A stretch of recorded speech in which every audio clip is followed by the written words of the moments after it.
Well, apparently, viewer beware, you're in for a scare. Hi, everyone. Hello. I kept my promise. I'm streaming on Tuesday. Hi. Welcome to tonight's stream. We're finally getting back to Ace Attorney. How many times have I fucking delayed this stream? This is like a third week in a row. Or it was. But hi, everyone. Hello. I'm here. We're playing some Ace Attorney tonight. We're gonna try and get through the rest of Case 2. Maybe start Case 3. We'll see. We'll see how much longer this case is. But I hope you're all doing well. I have to go get tested for COVID on campus tomorrow again. It got dragged back into the house. Poop attorney? Oh, come on. Come on. At the very least, I took an at-home test. I tested negative. I feel fine right now. So I probably don't have it. But you don't want to take any chances, you know? Take no chances. I am not going to be responsible for spreading COVID around campus.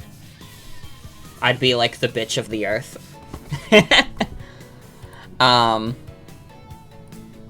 But before we start, why don't we go over the upcoming streams? On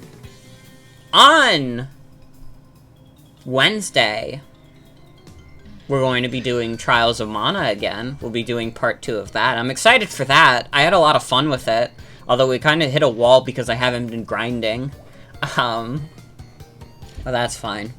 Friday, given that God brings the game in on time, I will be doing Nintendo Switch Sports. I ordered it over Amazon, though, so honestly, don't be surprised if... the Saturday game is supposed to be Jackbox, but Jackbox might be moved to Friday. Hopefully not, though. I'm hoping we can stick with Nintendo Switch Sports on Friday and Jackbox on Saturday. And then for Combo Pack Night, we're going to be doing Binding of Isaac Repentance and Ninjala. Plus, as a little spoiler for then, Pal of the Stream, the Binging of Babish, made a couple of bingo cards for Binding of Isaac. So, we're going to be doing a little bit of Bingo of Isaac. And that's going to be really fun. But we'll see what happens. Honestly, I might wait until next week. I might just do a full one-off stream and do the bingo cards then, because I feel like if I do it for combo pack night, we're not gonna have enough time to fill a bingo card. So that might actually be next week. I'm not sure yet. Either way, though, we're doing Isaac for combo pack night, whether or not we do bingo. I will let you know. I will let you know. I think we might dedicate a stream to that next week. Along with, Michael has prepared a list of Mario Flash games, and I think we're gonna do that next week. If not, it'll be coming soon. But yeah. How you guys doing? How you guys doing? Kinda was talking your head off for a few minutes. How you guys doing?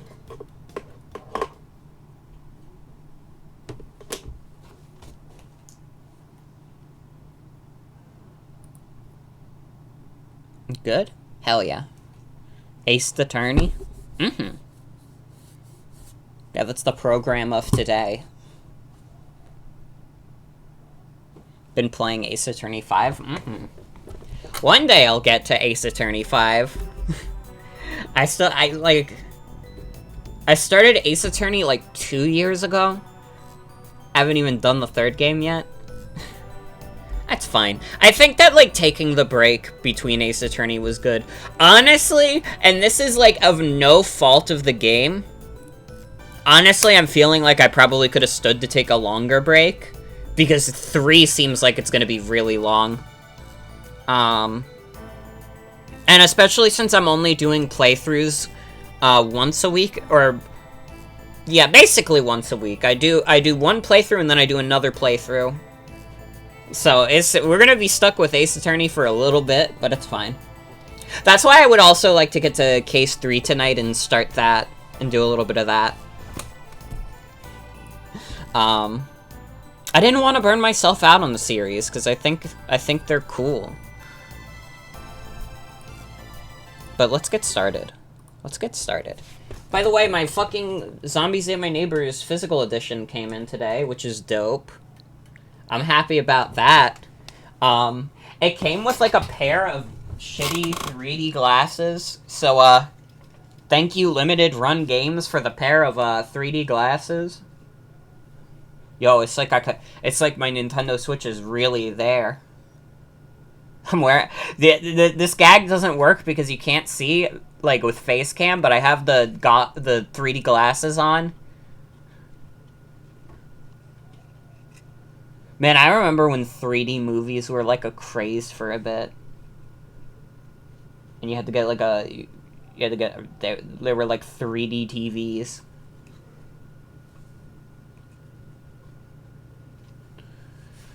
Thank God Nintendo made the 3DS, which lets you do goggles free 3D.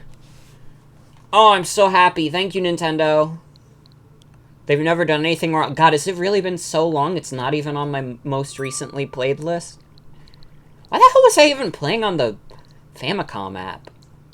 Wait, what am I doing? Ace Attorney's really high up.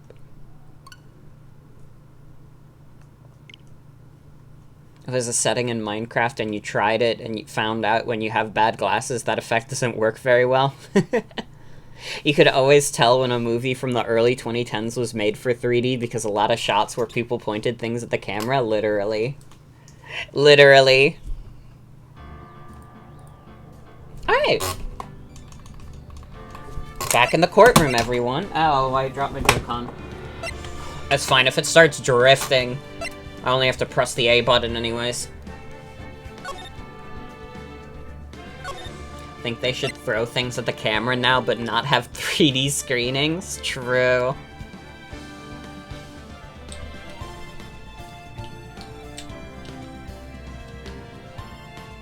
That's a good question. If I ever release a movie, it'll be in 3D. This is my promise to you all. I'm gonna make, like, a fucking amateur film one day, and have it play in, like, a small theater in, like, Manhattan. And I'm going to make a promise to you all that it will be in 3D. And I need the 3D effects to be as corny as possible. There's gonna be, like, a 3D effect where like, one of the characters pops a champagne bottle, and, like, the cork goes towards the camera. When Joy-Con drift happens, it's Phoenix making the decision for you. True. I've been very lucky. I'm, like, the kind of Switch player where I use the Joy-Cons a lot. I haven't had drift since Nintendo repaired them. Which was, like, right before the pandemic. So, whatever the hell they put in these, my current pair, it's working pretty good. I say that and I probably just jinxed it, but... here's hoping, the Nintendo did the cardboard trick, so I never have to get my Joy-Cons repaired again. They should make more 4D movies? True. They should have... Every movie should just be Muppet Vision 3D.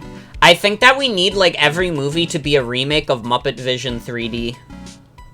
Like, get a version with the Scooby-Doo characters. Get a version with, like, Monsters, Inc. These are all the media franchises of the world, and the common occurrence is that they have monsters in them. Anyways, let's start. If you guys are not familiar with the Ace Attorney streams, it's mostly just me reading a lot of dialogue. So it's not as, you know, it is how it is. I love retweeting my thread that's Scooby-Doo taught us that the real monsters are human. Yeah, it's a puzzle visual novel, so there's a lot of text reading. So, what do we do now? Isn't it obvious? We should get out there and investigate the murder! Well, first, we need to find out exactly where KB Security is located. Hey! Why don't we ask Miss Delight? She should know. Besides, I want to ask her some stuff about motorcycles. Motorcycles? You're not thinking of getting one, are you? I'm not the same little Maya who used to be happy with her dinky little bike, Nicky boy. Speaking of asking around, I've got a few questions of my own for Mr. Delight. Okay, well, let's make sure to go to the detention center, too.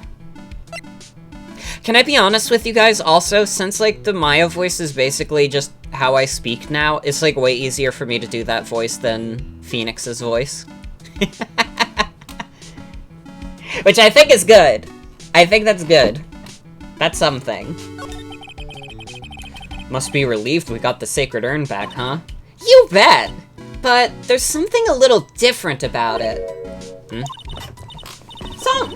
Me? It's pretty obvious, isn't it?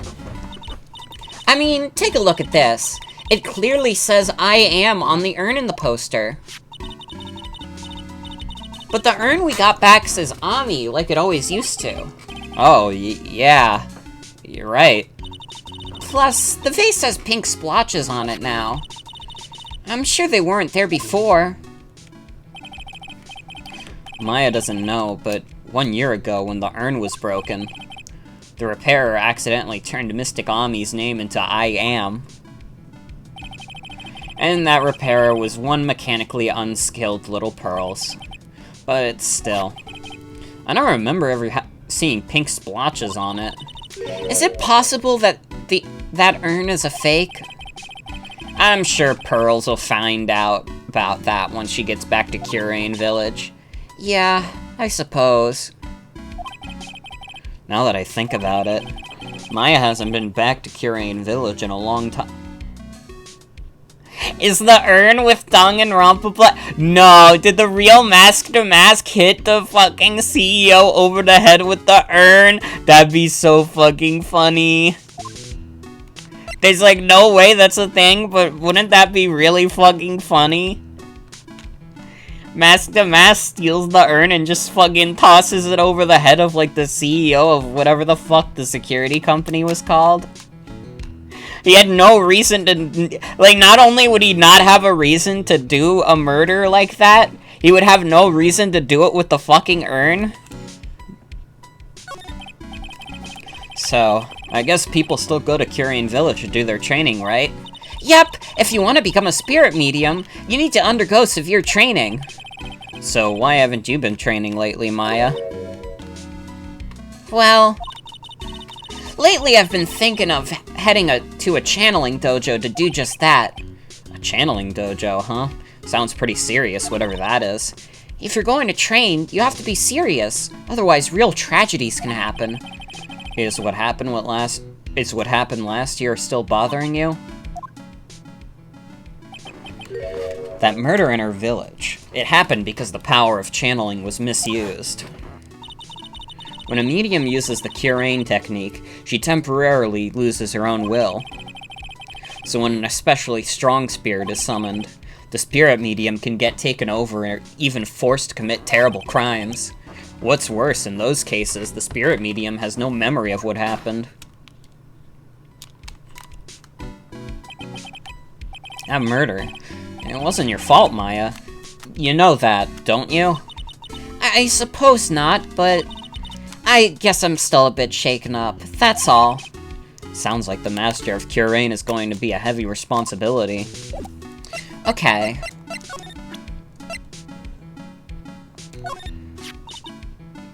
This was found on the floor of the basement warehouse. So does that mean Detective Atme put it there himself? That's the only explanation I can think of. I guess he wanted to make sure it looked like he'd struggled with the thief that night. So, Detective Atme was mask to mask after all, huh? I guess so. After all, he did admit it. Yeah, but Mr. Delight still hasn't changed his tune. He's still claiming that he's the real Mask to Mask. You don't think he's just saying that to avoid the murder charge, do you? I'm not sure. This was found in the building where the crime took place on the very night of the murder. And according to the time... Oh, wait, that's Phoenix's line, sorry. And according to the time record on the keycard inside, yeah, it was used right around the time of the murder. Doesn't sound very good, huh? So Mr. Delight was being blackmailed, huh? By the CEO of the security company he used to work for. Yeah, looks like it. Sounds like we still need to do some more poking around. Think if Ron killed a CEO, it'd be okay because he's cute. I think if Ron killed a CEO, it'd be okay because it's a CEO. True! True! It would literally, Ron is justified. The man, he was being blackmailed! Does it not count as self-defense if you're being blackmailed? And in your defense, my honor, like, he had, like, a gun to my head?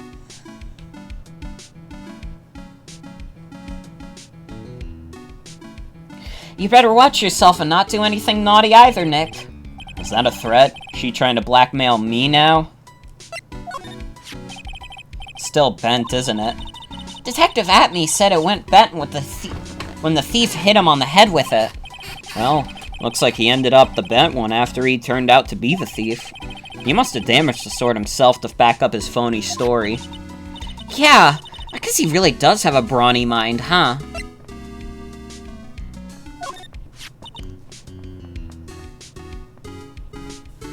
So, the Mask to Mask in this photo is Detective Atme in disguise, huh?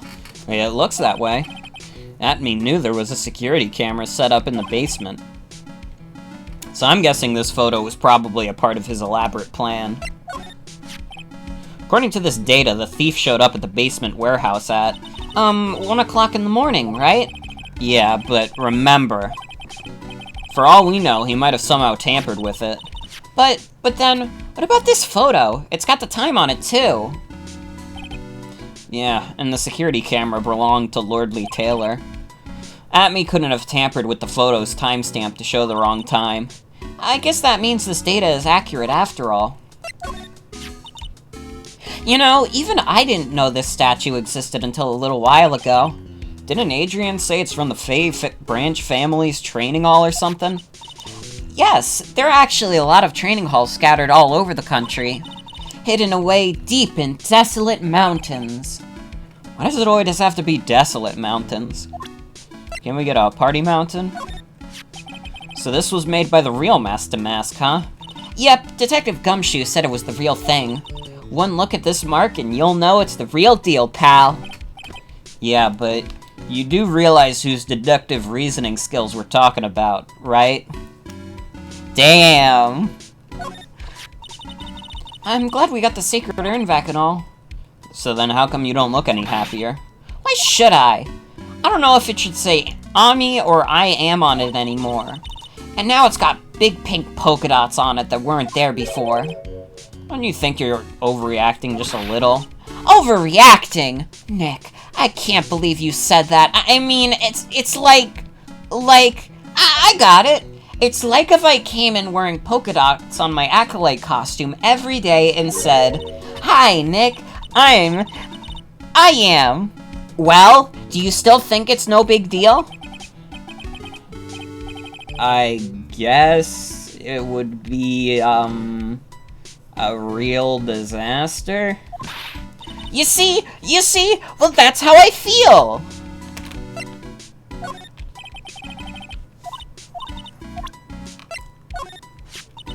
So, you still got that badge, I see. Huh? Well, I'm a lawyer, aren't I? Yeah, but I guess I just didn't think you'd keep being one for this long. You have to admit, you've had some close brushes with death because of your job. I fail to see how being a lawyer is... be more dangerous. I fail to see how being a lawyer is more dangerous than channeling dead people, Capcom. Come on. Come on. Grammar failed. Ding. Get your fucking cinema sins in here. Uh-oh. Uh-oh. Game has a typo. Game has a typo. Uh-oh. Man, this game stinks. What the hell? They couldn't even take the time to check their grammar. By the way, this stream is sponsored by Grammarly. If you guys ever want to check your grammar, be sure to check out the new Grammarly. I use Grammarly all the time, and whenever I get a grammar error in my papers, it tells me to go fuck myself. And it's just a great program overall. I recommend it. Yeah, I hope someone got fired for that fucking blunder. Honestly. The Treasures of Curain exhibit is all ruined now. Maya, I'm sorry, it's just so sad. This was our big chance for everyone to learn about spirit channeling. Maybe I can cheer her up somehow. Well, now that we've got the sacred urn back, maybe they can reopen it? Really? Sure, maybe we can label it the Urn of Mask's Desires. That would probably attract a lot of attention. Whoa! Whoa! That's brilliant, Nick! We could clean up! And be filthy rich! Woohoo! Wow, that one was surprisingly easy. It's the folding screens of Curain's secret writings, but I can't read what it says on it. Really? But I thought it was some kind of important spell. Ah, yeah. My mother read it to me and taught me to memorize it. I'll be in trouble if I ever forget it. Looks like the Curain channeling school is teetering dangerously on the edge. Piece of cloth with tons of finely written letters jammed onto it. Probably esoteric knowledge only mediums would know. Let's see. Here's the title in English. 108 Ways to Save Money. I'm pretty sure the number has gone up since last time I saw it. Well, we're always looking for new ways, you know. Being a medium sounds like a rough way of life. It's probably where the sacred urn was going to be displayed. Yeah, I guess so. Should I put my attorney's badge there? You know, as a replacement? I think it's a little too small for that. What about my Magatama? Now you're being silly. That's definitely too small. They're just a bunch of old urns. Are these really treasures too? Of course they are! This is a treasure exhibit, isn't it? Well, yeah, I guess so. That's all it takes to be a treasure is age? No wonder nobody likes museums. I like museums! Fuck's sake, I want to go to a museum. Fuck you, Phoenix. I would pay money to go to a museum right now. Dude, I want to go to a fucking zoo. I want to see animals. Wow, this is incredible. It's a tiny version of my whole village. Hey, I've got a great idea. We can make a miniature of your office, Nick. I don't know about that. The whole place is overflowing with junk. You'd die before you finished painstakingly recreating that mess. Well, we could always clean it up first. True.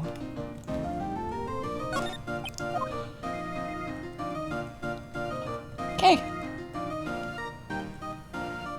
Think we're good there.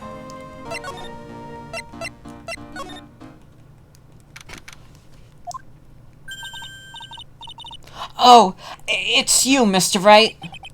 Miss Andrews? What's she still hanging around down here for?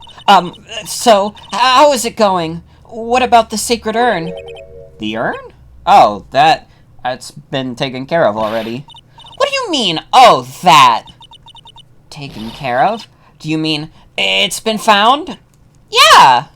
It was brought in during the trial today. Wow, really? You really are the greatest, Mr. Wright. Mr. Wright had nothing to do with it. It was Master Mask's wife that found it. Well, anyway, I'm so relieved. I just heard all about it on the news. So that detective was actually the thief all along. Looks that way right now. It's my fault. I'm the one who ended up hiring Damask to guard the treasures. Don't blame yourself. You were just doing your job. Hey, Nick, if she wants to apologize, you should let her.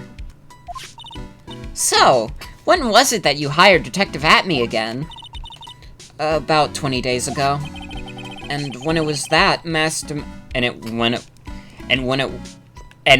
was it that Master Mask's calling card arrived?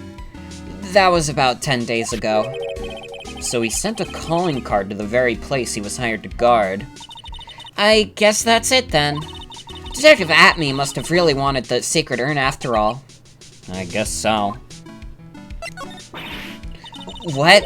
So, Master Mask murdered someone as well? Well, that's how things looked right now. Yes, but I thought that he was here stealing the urn at the time. Well, we're talking about a criminal mastermind, so anything is possible. Nick, let's get down to business already.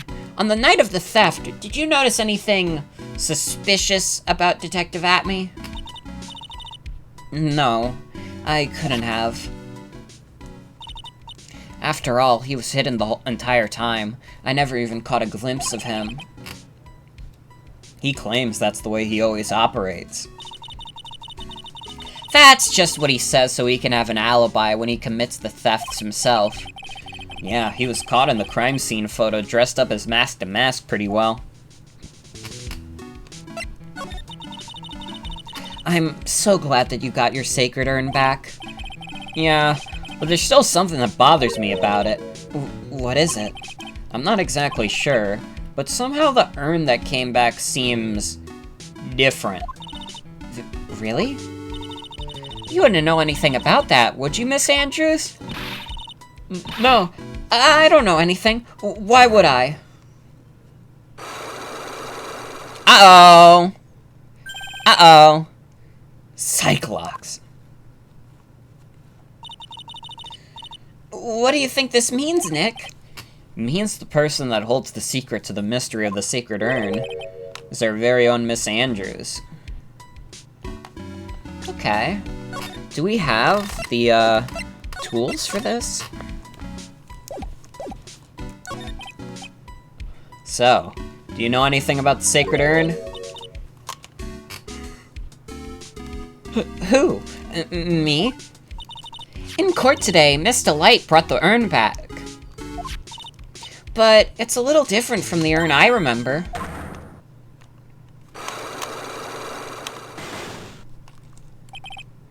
So Adrienne does know something that she's not telling us. Nick, I want to find out about the murder, but I also want to know about the urn. I'd like to know myself. Another loose end to tie up, I guess.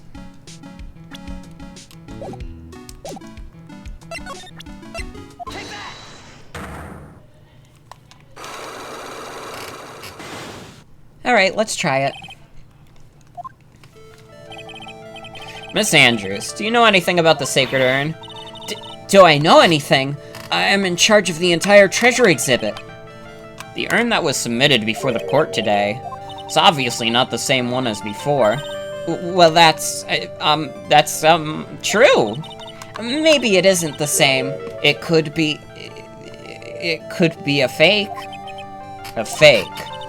You're the one who said it wasn't the same, so that's the most obvious explanation. Do you have any evidence that the urn that was submitted at the trial today was genuine? Do we?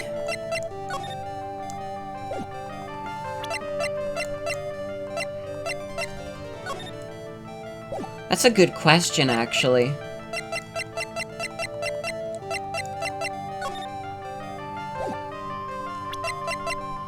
Well, it had fingerprints on it. Well, no. I guess not. But maybe... Oh, you know what? It had the fingerprints of Phoenix before. Godo, age, who fucking knows?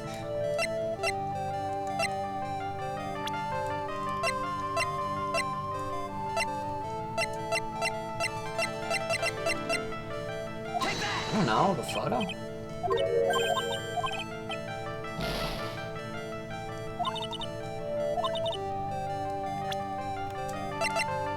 I don't know, do we have anything for this, do you think?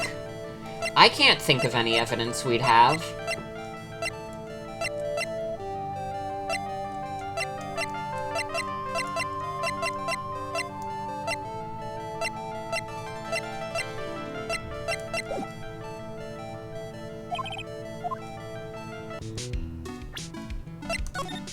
So let's load back so I don't have my, sad mark.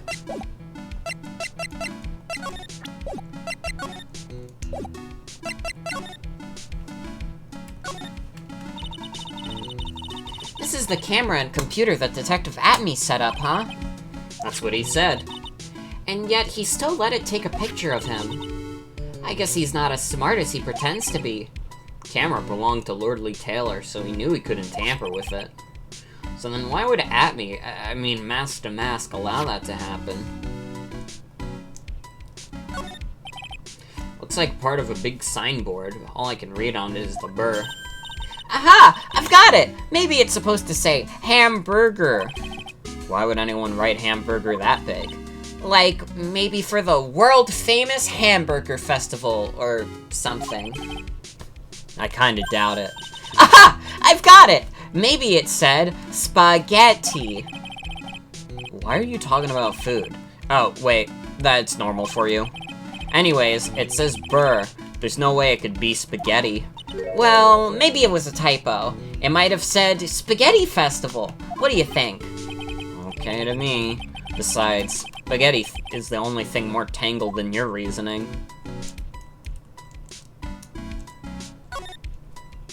Look, a ladder!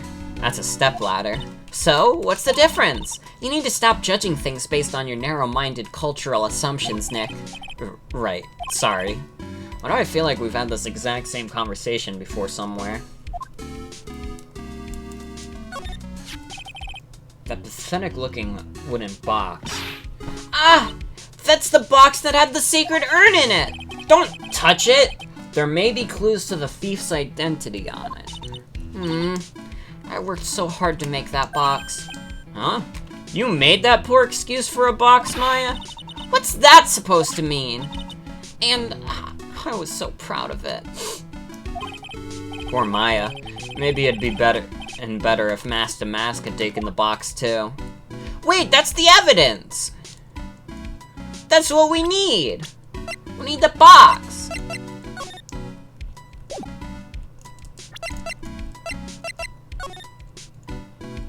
Ah, but it doesn't show the box there. Fuck. What is his issue? He's like a rude type of guy. What can I say? Detective Atme said he got hit on the back of the head with this by the thief, but that was obviously a lie. Because it turned out that Atme was the real thief, it's still hard to believe. Looks like Adrian feels really bad about it. I'm going to take full responsibility and fix that sword myself. I know I don't look it, but I have complete confidence that I can fix it right up. I promise I'll fix it so you never even knew it was bent in the first place. But please be gentle with it. Might be able to talk to Adrian once you've gotten everything here? Maybe. Looks to me like it's been dry for several days. There's something suspicious about this paint mark. The bottom left part of it is shaped oddly and it's shockingly pink. I don't see how the color of the paint is in any way important. Looks like the door to the actual storeroom. I can see lots of big boxes and stuff back there. I guess that's where they were keeping the sacred urn. Remember, Maya, Miss Andrews said we're not allowed in there. Phoenix, how did you get this job? Good question. It says organi. No, it doesn't, Nick. It says organize. You just can't see the last two letters. Yeah, well, I guess no one else could read it either, because this place is a mess. Yeah, so you should feel right at home, right?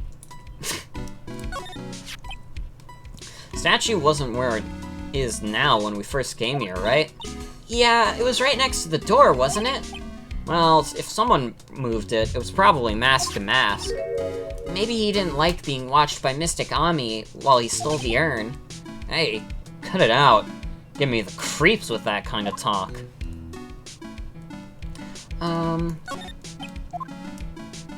That's paint. Good news, everyone, it's paint.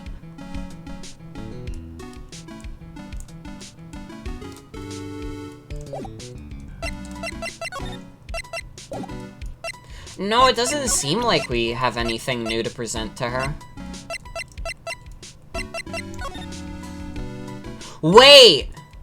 Actually, that does look mighty box-shaped. Hold on, let's try it.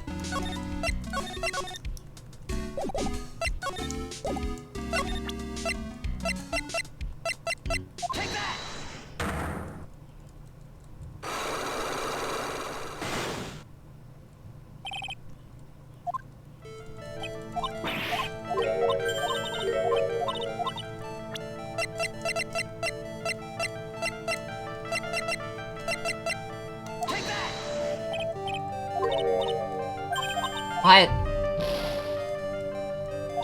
The fuck? It's box-shaped! It's pink goop box-shaped. Fuck's sake.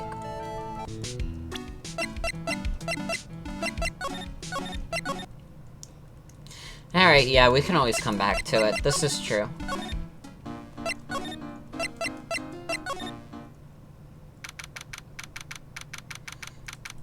Asking if the urn is genuine? Well, that proves it, because the box is covered in paint, it's pink paint, and then the urn is covered in pink. Maybe if Phoenix could, like, wrap his head around that logic. Whoa, this place is literally crawling with cops. What did you expect? Now that they know he was actually mask to mask, this must be incredibly embarrassing for them, don't you think? Yeah, I guess they're trying to make up for it by tearing the place apart. Hey, I just noticed. Gumshoe is nowhere to be seen. Well, he is a homicide detective. He's probably working on the murder case. But wasn't he in charge of the mask-to-mask investigation all the way up to yesterday? Well, a murder case is a lot more exciting, isn't it? He'd say something like, "There's nothing like a good murder case, pal." Points for the quality of the impression, but I'm not sure Gumshoe has bloodlust, Maya. He has a fucking framed photo of himself right next to his chem lab. Yeah. Hey, you guys! Eek! We're investigating this place, so keep your hands to yourself. Boy, these policemen sure are a bunch of sourpusses. Well, Mr. Ace Detective did make complete and utter fools out of them. What's all this now? Move it along, the show's over. It doesn't look like they're gonna let us investigate. I guess we might as well call it a day for this place and go look somewhere else. If he was less of a chump shit, you'd love this guy.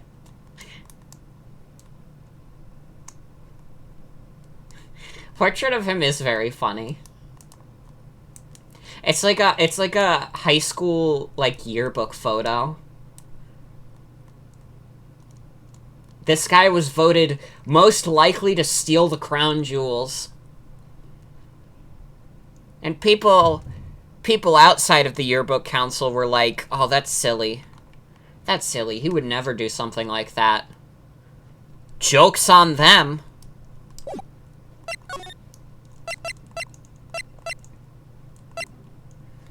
It should be on the Super Smash Bros. Brawl render background. Literally. I was, like, thinking about it earlier today, and, like, the Smash Bros. Brawl, like, gradient background is, like, one of the funniest things in the world, I think. No other colors, like, make me laugh as much as the Super Smash Bros. Brawl gradient render background.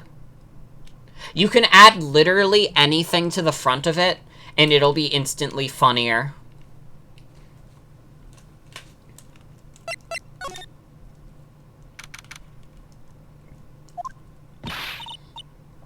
Oh, Nicky boy. Maya. Mr. Light. All I wanted was to help my dear Ronnie. Yeah, but I guess it ended up hurting his case. Don't say that, Nick. She doesn't need your help beating herself up. Hey, Nicky boy, please help Ronnie. He's not a killer, I swear. My Ronnie wouldn't hurt a fly. Alright, I'll poke around and see what I can find out. Really? Are you serious? Oh, I'm so happy. I knew asking for your help was the right thing to do. I don't know what I can do to help anymore. I had no idea Mr. Light had such a vulnerable side. Listen carefully, Nicky boy. My Ronnie would never, ever kill anyone. It's just not in him. I don't think he would either, Nick. Yeah, but you have to admit he's got a bit of a temper to him. It's not that hard to imagine him just snapping and screaming, "Please die!" He would never say that! Anyways, Mr. Light, he might not be a killer, but he's still going around saying that he's a thief. I already told you, that's just a fantasy for him. Mr. Light, I hate to say it, but you're the one living in a fantasy world. What? How dare you say that to me, Nicky boy? I know everything about my Ronnie. We don't have any secrets between us. Ronnie isn't the thieving type. He's so honest that he wouldn't even sneak a nap. He's so honest that he wouldn't even steal a glance. A thief. The very idea. I guess I just don't get it. Huh? Get what? I just don't understand how they can be so different and yet be such a happy couple. Yeah, they sure are different. Come on now, Nicky boy. It's not that mysterious, is it? It was love at first sight. For me, anyways. What? For you? I hate these kinds of people more than anything. You mean ace detectives? No, I'm fine with ace detectives. Oh, so then you must mean thieves. No, they're alright too. I just hate thieves that pretend to be ace detectives. There's nothing I hate more than cowardly men. By the way, why did you go to Detective Atmy's office anyways? Well, as the trial went on, I started to get more and more anxious. I went there to try and find out more about the real criminal. The real criminal? Yeah, obviously the real Master Mask is not my Ronnie, right? Yeah? And Detective Atmy knew more about Master Mask than anyone else. They mentioned him on the Great People Around Town segment on TV. So then, you went there to ask him some questions? That's right, I'll do whatever it takes to save my man. His secretary said the ace detective isn't in right now, but I forced my way past her and into his hideout. I wouldn't exactly call that office of his a hideout. That bag was sitting right there on top of the table. Oh yeah, we saw that bag there yesterday too. There's nothing lower than someone who would try and pin a crime on someone else.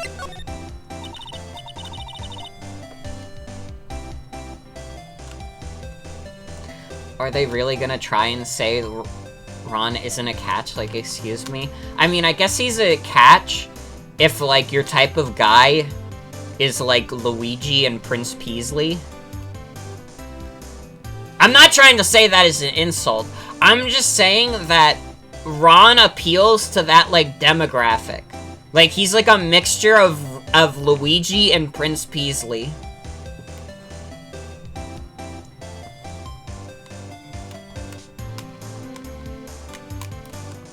Miss Delight, do you know about KB Security? Don't be silly. Of course I do. That's where my Ronnie works. So she still thinks he works there, huh? And yet, according to what we heard today... Come on. Don't tell me you didn't know. Ron Delight was once an employee of KB Security. He was a professional security guard. Ron quit. He doesn't work there anymore. It looks like Miss Delight doesn't know. KB Security is only about 20 minutes away. By motorcycle, that is. Larry told me it takes 30 minutes by car. Well, I have to admit I tend to fly pretty fast on my bike.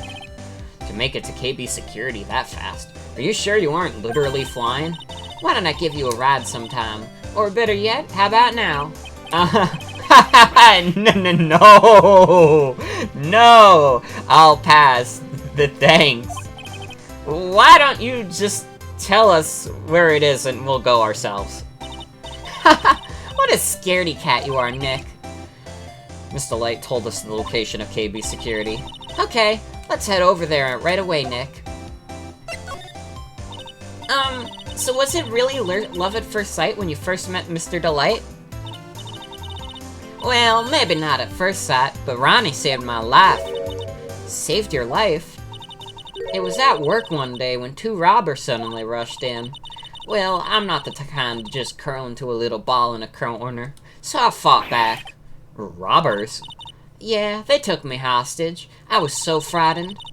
They were both carrying these huge knives, and I broke down into tears. Yeah, I would too if I were in that situation. Oh, I think I get it. Did Mr. Delight come running to save you? Yeah, exactly. I remember he looked so handsome in that guard uniform of his. He went right up to those 2 knife-wielding robbers and screamed in their faces. Please stop it, he screamed. I could see the robber's face turn pale. That high-pitched shriek of his does have a surprisingly strong effect on people. Then, crying and swinging his arms like crazy, he attacked the 2 robbers. All by himself. He came to save me. A total stranger, all by himself. He was so scared that he was crying and shaking, but he still risked his life for me. Wow, that's a great story. Yes, he might not look it, but in a tough situation, there's no one better. That's why I fell in love with him like I did. That's so romantic. I'd fall in love too, I guess. Nick, I hope you'll do the same for me if I ever get taken hostage. With Maya, that possibility always seems to loom in the not-so-distant future. Ugh.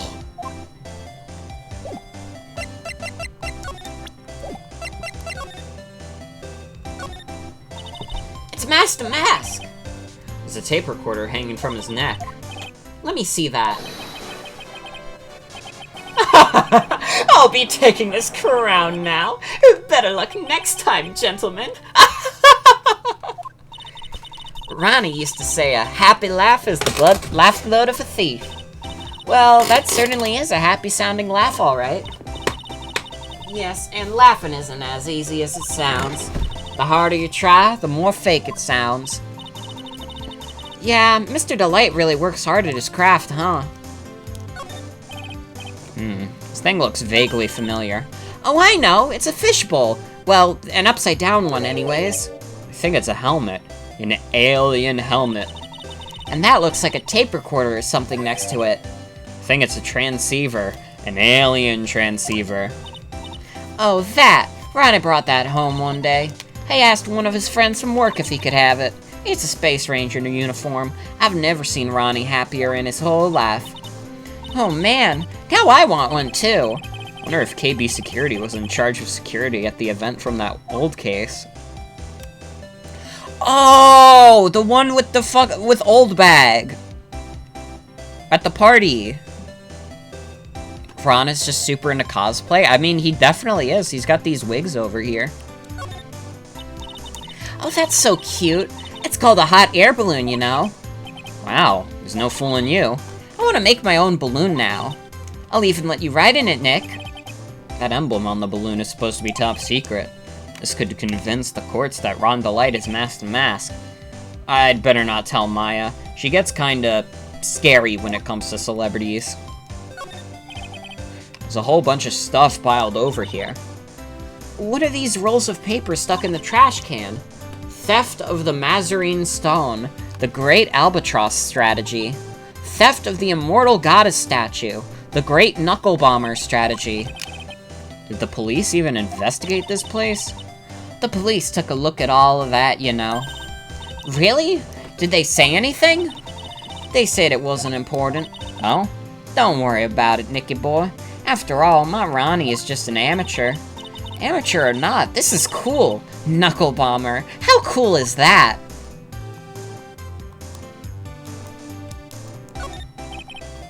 There are a bunch of books lying here. They're all romantic-sounding novels about famous heists and fantastic thieves. Wow! Look at all the bookmarks and notes stuck into them. Let's see here. Note, must remember this thieves' way of laughing. Very useful. Note, a calling card is an important part of any thief's modus operandi. It was always Ronnie's dream to become a thief. Well, I guess you can chalk that one down as fulfilled. I wonder why Mr. Delight never talked to his wife about it. Yeah, well, I think she deserves some in the blame for not bringing it up either. Maya is gonna become a masked thief now? Let's go. That'd be fucking dope. Get some drama going. Nick! It's a torpedo! It's hard to believe, but it sure looks real. Where could he have picked up something like this?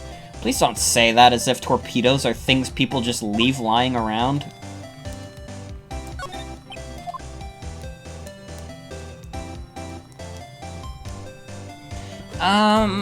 Okay, we still haven't investigated this. So Ronnie received a blackmail letter, huh? Do you think Miss Delight knew about this? Well, if she did, I don't think she would have been smiling like that. I wonder if we should tell her about it. I think it'd be smarter if we didn't. Okay. Ooh. It's a bunch of cheap costume pieces arranged inside a nice frame. Look, Nick, it's a fake beard. There's also a mask made out of cardboard. Here, Nick, try on this fake beard. Come on, try it on. Hey, cut it out. Now put on the mask. Haha! It's Phoenix the Mask. If you like it, feel free to take it home with you. Thanks, but no thanks. Okay. Guess we gotta go to KB Security.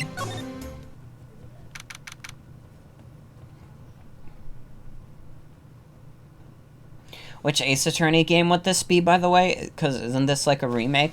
Yeah, this is the remastered version made for the Phoenix Wright Ace Attorney trilogy. Which, whenever Capcom needs to acknowledge the Ace Attorney series, this is their favorite trick, is to re-release this. I mean, hey, it worked. I got this version. This is how I first played. Still, I'm playing this for the first time. Which one is this case from specifically? Oh, yeah, the third one. This is Trials and Tribulations. So I guess this is where it all went down, huh? The walls in here look thick. Just like you'd expect in a CEO's office. What does that got to do with anything? Hey, it's you guys. Oh, it's Detective Gumshoe. Today was a real train wreck for you guys, huh? Sure was, pal. That prosecutor made real fools out of us. Yeah, I feel for you. Wow, that's not like you at all. I thought you'd be more like, Oh, that was great. You guys got what you deserved, pal. Ho ho ho. Or something to that effect. Do I really sound like that to you, pal? If the gumshoe fits. Well, anyway. The point is I can tell when someone puts their heart into their jobs. And I can sympathize when things don't go your way. Sometimes I feel like wrong is the only way things go for us detectives. Wow, I had no idea Detective Gumshoe was such a nice guy. Now if this little love fest is over, maybe we can start investigating? Detective Gumshoe, tell us what you know about the murder. Okay. But the thing is, I'm not really supposed to. Hey, come on. What about how we put our hearts into our work? Things are really working against us right now and we need help. Okay, I'll tell you. Just don't start crying on me, okay, pal? Okay, I won't cry on you, pal. The victim's name is Kane Bullard. He was the CEO of AB Security, and a pretty big fella in his own right.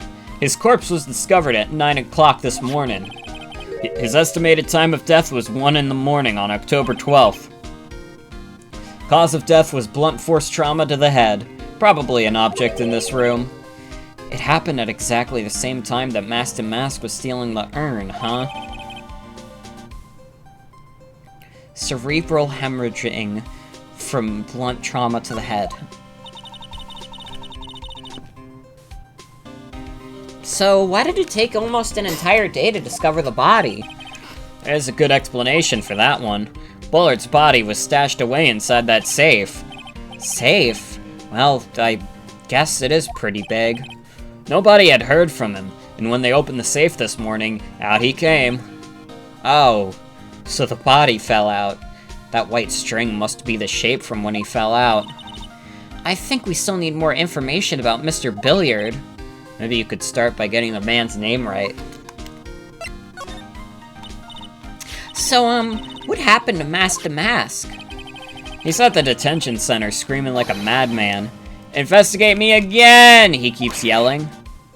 No, I didn't mean him. He's not the real thief anyway, right? Oh, you mean Detective Atme? Oh, that was great. That guy got what he deserved. Now that's the detective I know and love. Think about it. Atme was always around when a calling card showed up, but he always mysteriously disappeared when the heist took place. I was hiding at the crime scene. Yeah, right. That's the lamest thing I've ever heard. That's how you just knew he was the thief. That would explain how he was able to retrieve the stolen item he keeps bragging about. Yeah, he just did that to make himself look like a great detective, that's all. But there's this one thing I can't figure out about his first heist. His first heist? Yeah, the Tear of Emanon case. There was a witness on that one. A witness? Here, I saved the newspaper clipping. Since the thief is already under arrest, you guys can keep it.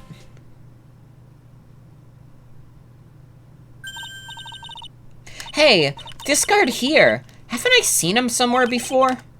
It's pretty small, so it's kind of hard to see, but now that she mentions it... Oh, that prosecutor! I really don't like that guy. The way he used our own evidence to do that to Mr. Delight.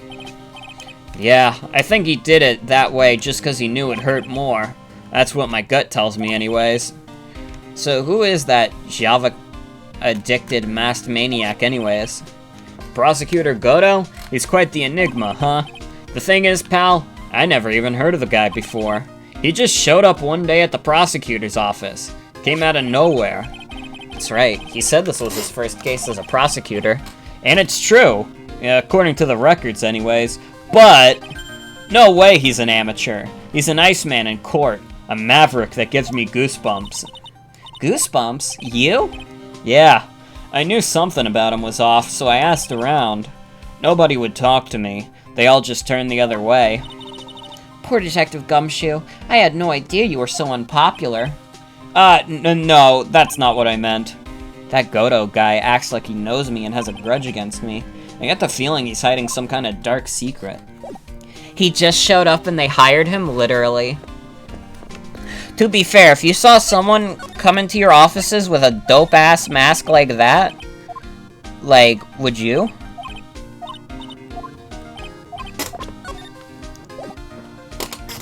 So I meant to do the profile, but I pressed the wrong button.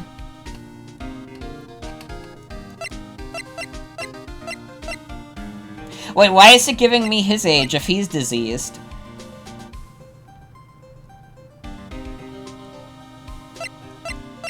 But Mia Fey doesn't get one.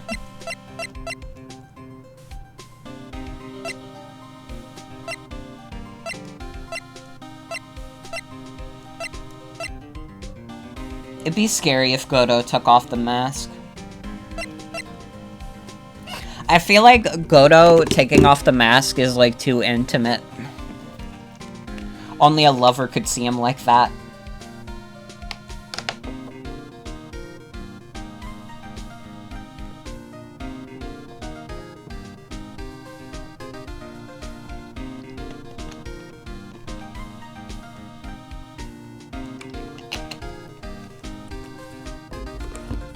Sorry, I was taking a drink. I gotta drink water during this game so I don't fuck up my throat, you know?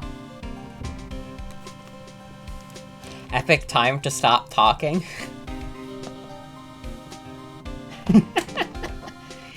Yeah, I just wanted you guys to ruminate on that thought for a bit.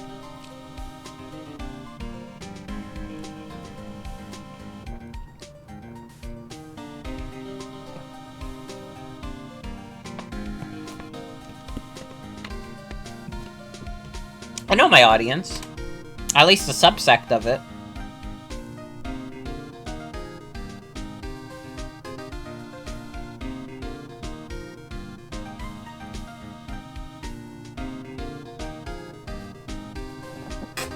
Alright.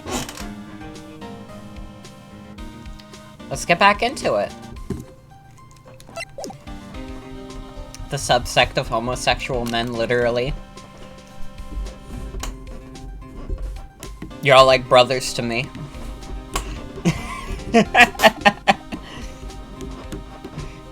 Anyways, oh,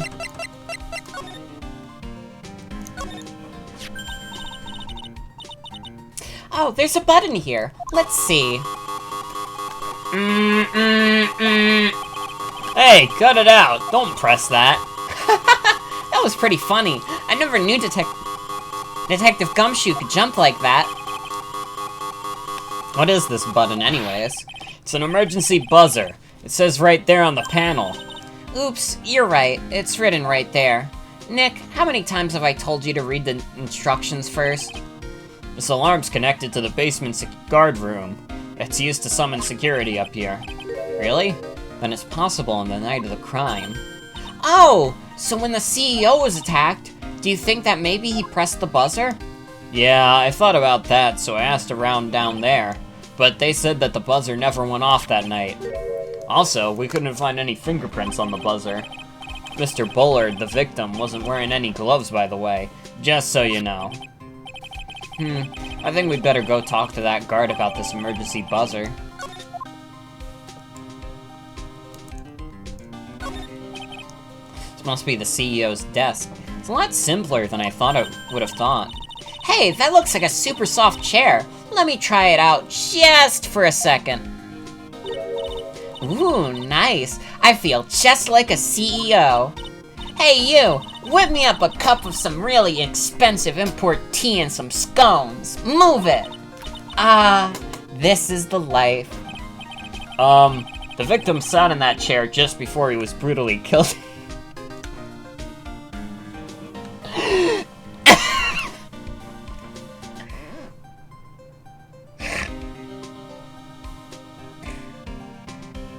That one really got me. That one really got me. Eek!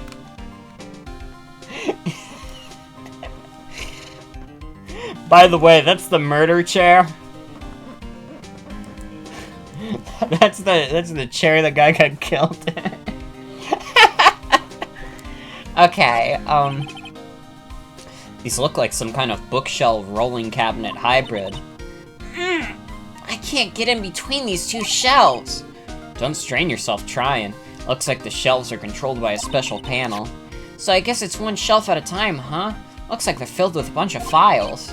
Yeah, files filled with data about security jobs they were hired to handle.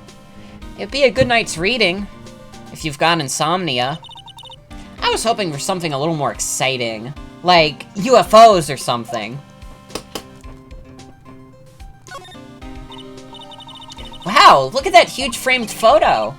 Tall mountains rising majestically against a dark and cloudy sky. There's a title written at the bottom of the photo. The greatest sunrise of my life. This is it?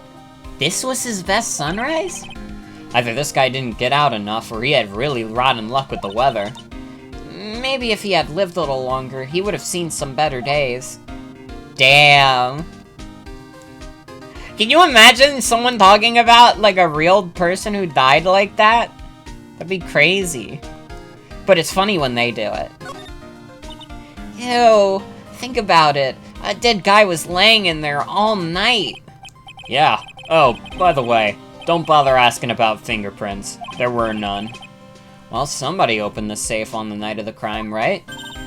Yeah, and so? Well, if Mr. Bullard's body was hidden in there, it means that it was opened by either the killer or the victim, right? Yeah, I guess so. I got some bad news for you, pal. Are you ready?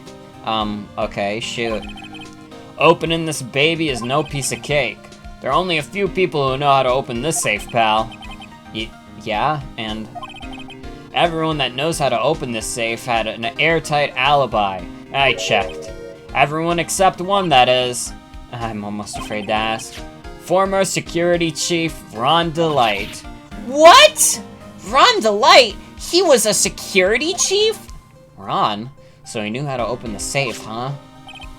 Yeah, sorry for raining on your parade there, pal. Check out this big, thick binder here. Leave the heavy lifting to me, Nick. Reading a file isn't exactly back-breaking work. Just a little hard on the eyes. Ah! What did you find out, Nick? This file. It's not about any sort of security operations or anything. This huge file is all about Mask to Mask. It's filled with info on him. What? What kind of info? It's filled with incredibly detailed information about his methods in the crime scenes. Hey Nick, look at the last page. It's a list. Let's see here. Tear of Abaddon. $100,000. This looks like a list of all the treasures that Mask to Mask stole. So then, 100,000 is the value of the stolen item? I don't know. That number sounds kinda low to me. I think I'd better secretly make a copy of this list.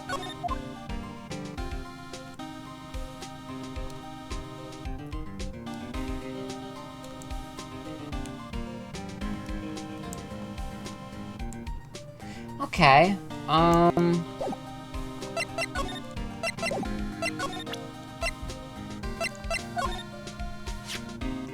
so about this.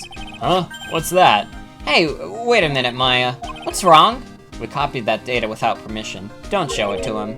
He might get mad at us. So, what are you two whispering about? Oh, it's nothing. It's just my billfold. That's a pretty thick billfold you got there, pal. Now I really want you to owe it to me. Detective Gumshoe, about this right here. Sorry, it's hard to believe, but there's a limit to how much my brain can hold. I got 2 ears and 2 eyes, but I only got 1 brain. I can see your eyes in the ears. But the jury is still out on the brain thing.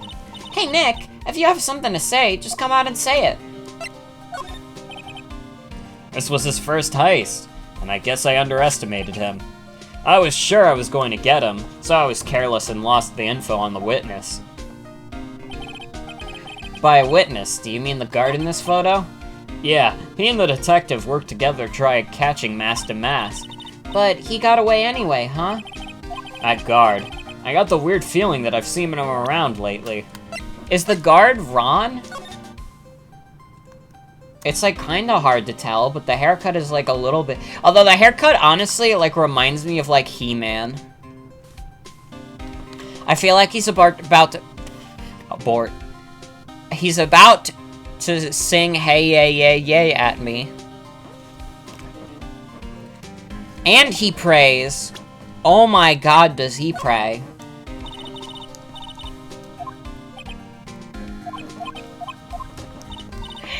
I said, hey, what's going on? Let's just show whatever to Gumshoe. And then move on.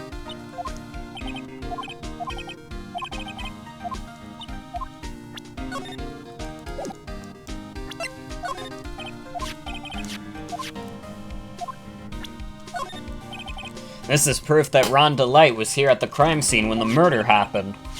His wallet and this keycard, huh? I think we need to ask Mr. DeLite some more about these two things. Wait, you got that? About this blackmail letter. Yeah, I've been thinking about it a lot too, pal. Why would Kane Bullard have been blackmailing Ron DeLite anyways? Well, Mr. DeLite used to work at KB Security, right? But what was it that made him quit? Nick, that's it! Maybe that's the same reason he's being blackmailed. Well, I'm in the middle of investigating that right now. Oh, alright. So Detective Atme wasn't hit in the back of the head after all? That's right, because he was the real thief. He wanted to look like he was knocked out, so he bent it on purpose. I'd stake my reputation on it. What kind of creep would ruin an antique for that? The thief in the photo taken by the security camera is missing his brooch.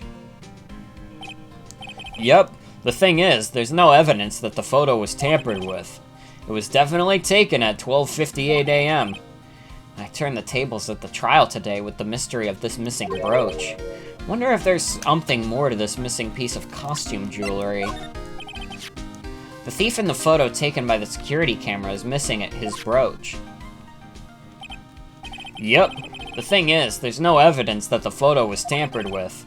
It's definitely taken. Oh wait, same shit? Nothing useful here. Remember, don't tell anyone about that emblem, okay, pal? Does the thief ever send these to the police? No, always to the victims. Up until now, the victims always come to us looking for help, though. That's not what happened this time, you mean? You got that right, pal. Listen up. If you guys ever get one of these calling cards, I want you to come to us right away. Got me? Yeah, sure. He's in jail. I still got no idea why Mask to Mask would go after a broken pot like... I mean this tasteful old family heirloom. Good point. Why go after a worthless piece of junk like... I mean worthless in a good way. I mean, this is a first for the guy. Adrian Andrews hired Atme as security before the calling card even came. Wonder if that has anything to do with how things played out. Well, Gumshoe's trying harder to be nice. So about this. Hey, thanks, pal. How did you know I had a sore throat anyways? Hey, what are you doing? Ugh! Sorry, that thing's all smooth and shiny. I thought it was a piece of candy or something. I can't believe you ate the whole thing in one go. I almost swallowed it too, pal. Oh, my poor Makatama. He just like popped it in his mouth. It's fine. Here, take a look at my attorney's badge. Are you still showing that cheap little thing off? A real man keeps his mouth shut and carries a suave police badge, pal. Okay. I think we've exhausted all possibilities with, Gumshoe. Oh, we could go security room. Okay. Wow, this really is something else. For security guard office, it doesn't feel very secure. KB security guard. Uh-oh, I just remembered. Larry might be Hey, Nick, what's up?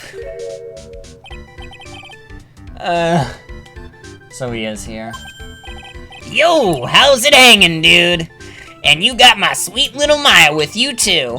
Hi, Larry.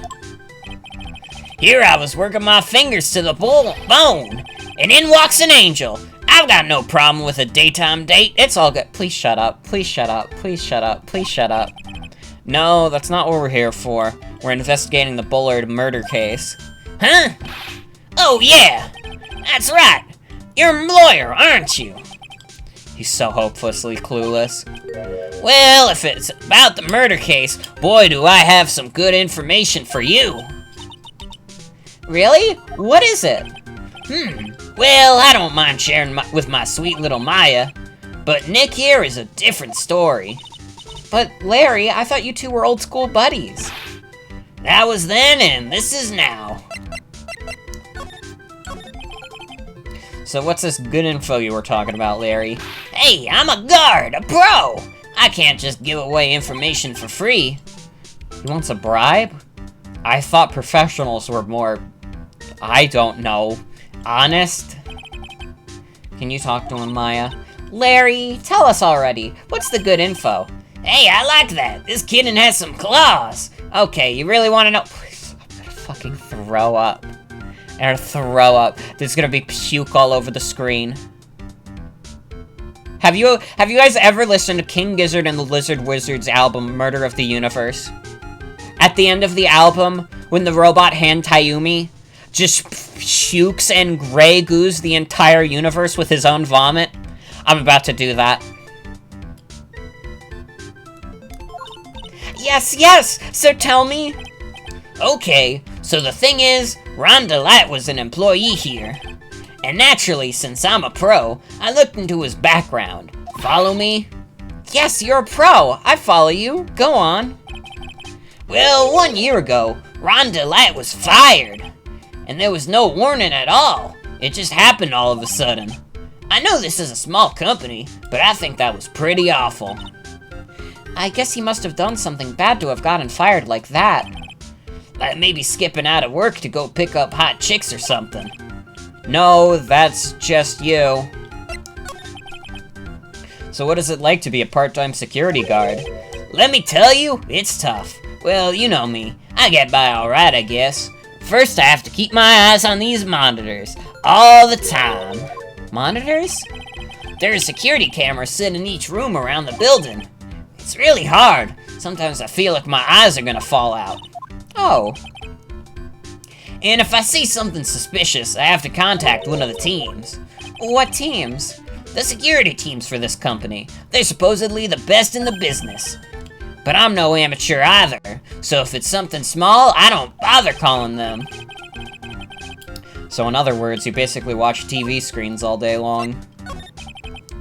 You were in this office when the murder took place, weren't you? Well, why do you say that?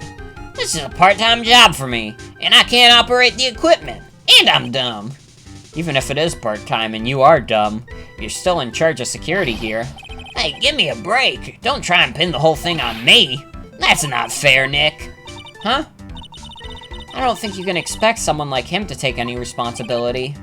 Anyways, the point is that you were here that night, right? Uh-oh. Oh no, I knew something smelled bad, but it was the butts after all. Well, it's like I always say, that was then and this is now, okay? Looks like I'm going to have to break his psych locks after all.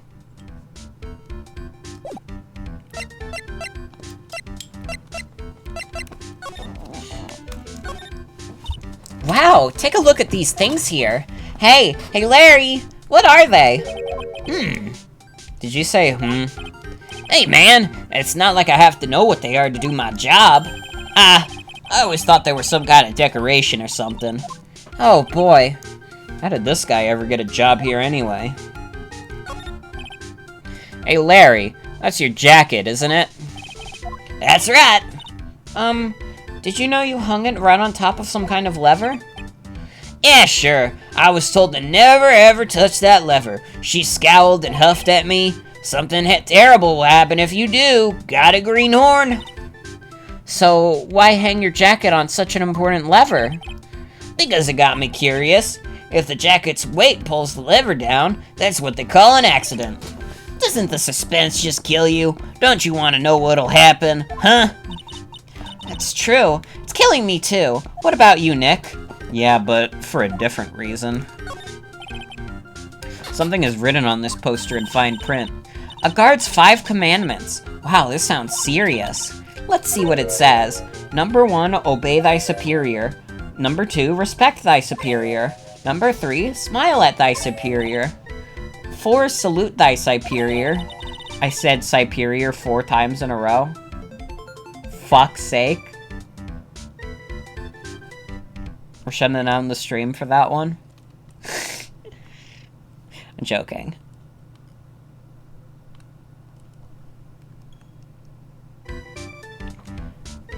Five, buy donuts for thy superior, upon command.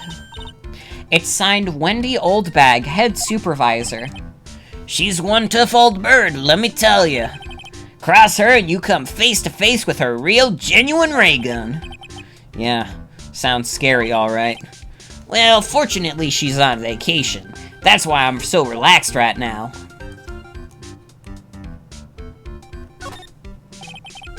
That's my partner's seat. Your partner? Well, that's what I call her. She's my superior, actually. Kind of a weird old lady. There's tea spilled all over that machine, you know. Oh, don't worry about it. Just the other day I spilled some chocolate milk on mine. It still works fine, more or less. They really know how to build them, I guess.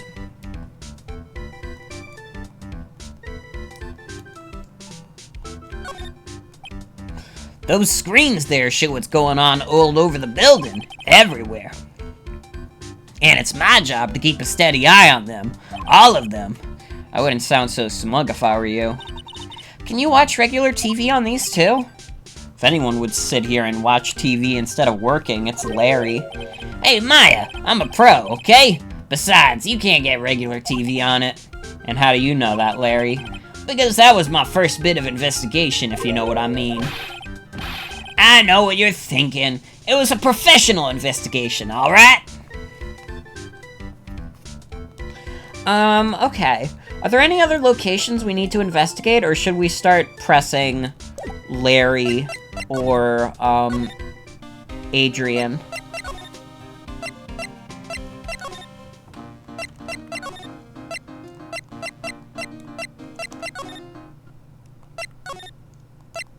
I guess we gotta try, right?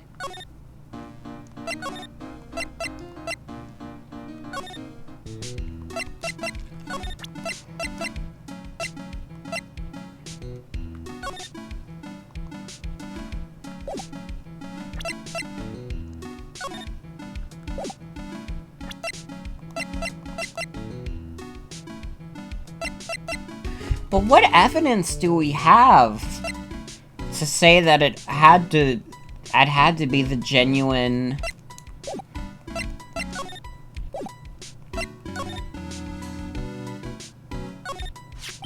I guess I didn't check Larry's locks. I guess if we have to do him first, we can.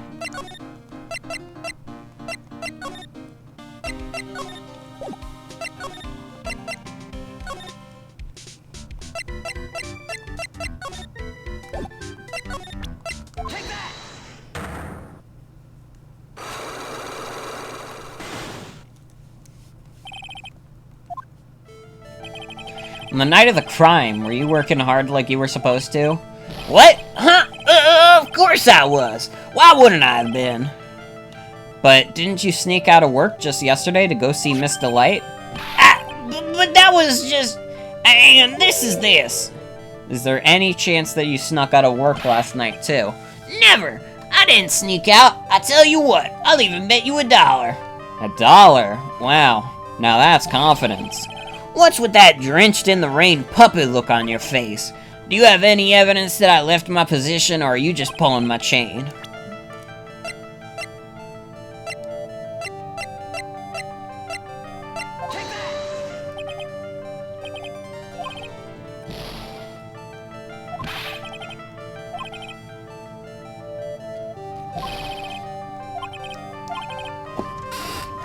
don't know why I thought it'd be that. Wait, duh. The CEO dying? Did I not save? Wait. I guess I just have to take the piss.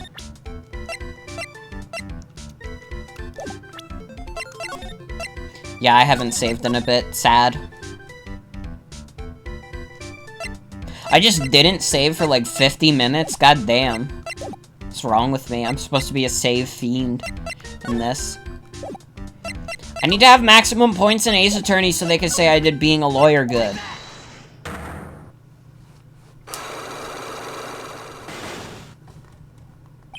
Penalties don't really mean much anyways. They mean everything to me.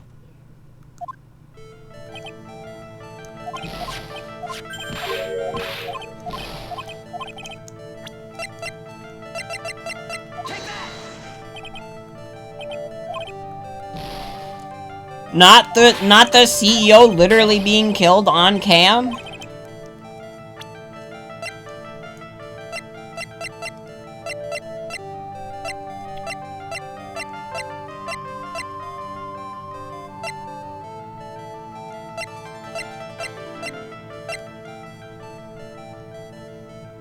Was Larry the one who found the wallet?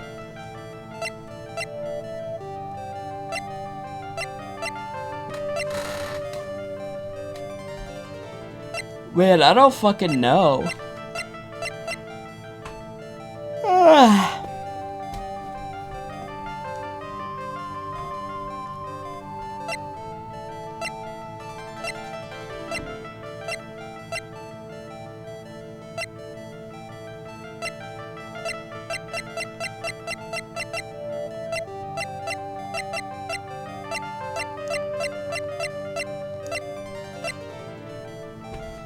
Could be more investigation to do.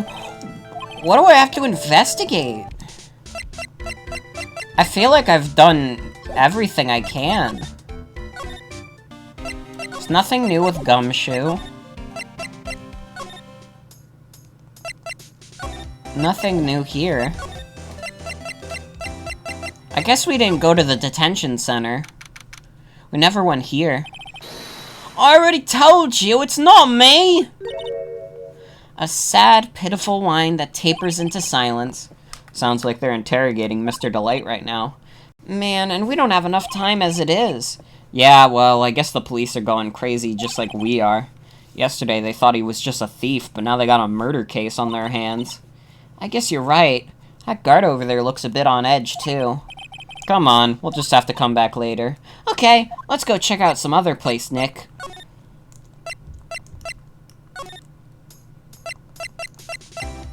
Alright, bad news, there is nothing else. What the hell do we have to present to Larry and or Adrian, then? I'm gonna lose my damn mind. Try the wallet? Okay.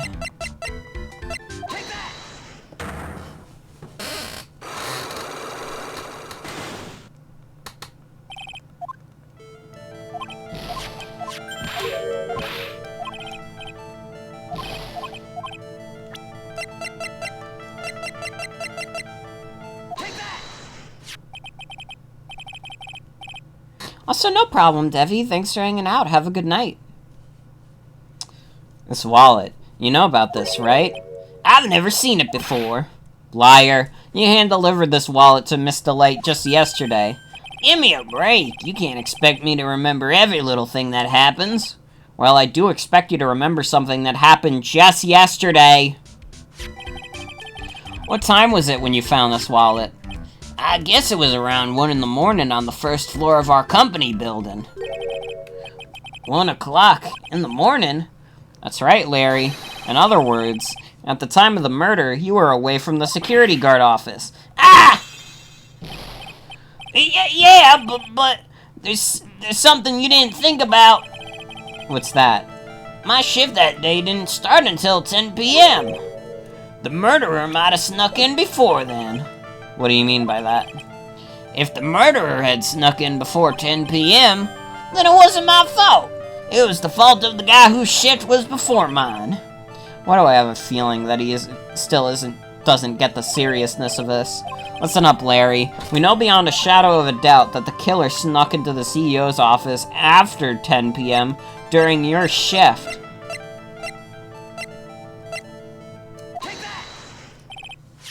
Larry, when you use this key card, does it leave a record? Yeah, it does. But I can't show the record to just anyone, you know. That key card was already made public in the trial today. What? I didn't know that. Any kind of request for info like that is supposed to go through me. Boy, does that sound a bit arrogant coming from a part-time guard. Anyways, according to the data, the door to the CEO's office was opened with this card. Furthermore, it was most definitely used at 1 a.m., the time of the murder. No way!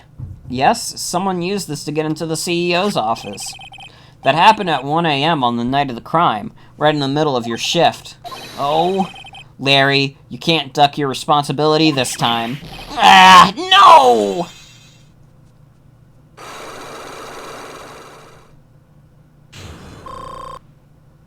Yes, give me my points back. Oh, I knew it. It's all my fault. It's my fault that the boss was killed. My fault.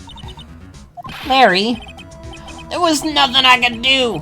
I have important issues to deal with too, man. what happened that night anyways? My Donna appeared. Huh? Your Donna? I got a bad feeling about this. Yeah, my Donna called and said, I have to talk with you right away. So I went to see her and he was standing right there next to her. Who was? Her new boyfriend. It was like some horrible joke. Before I knew what was going on, the guy socked me right in the kisser. Normally I'm the one that does the punching. Isn't that right, Maya? Yeah. So is that why you left the security guard office? I'm sorry. It's all my fault. How can I make up for it, Nick? What can I do? What? He's curled up on the floor crying like a baby. Oh boy. Nick! Is there anything I can do? Anything! Just name it! I'll do whatever I have to do to make up for it. I swear I will! Larry. Hey, Nick, as long as he's offering, why don't you show him the evidence we've got? She's right. Maybe we'll get at least one bit of useful information from him. Nick!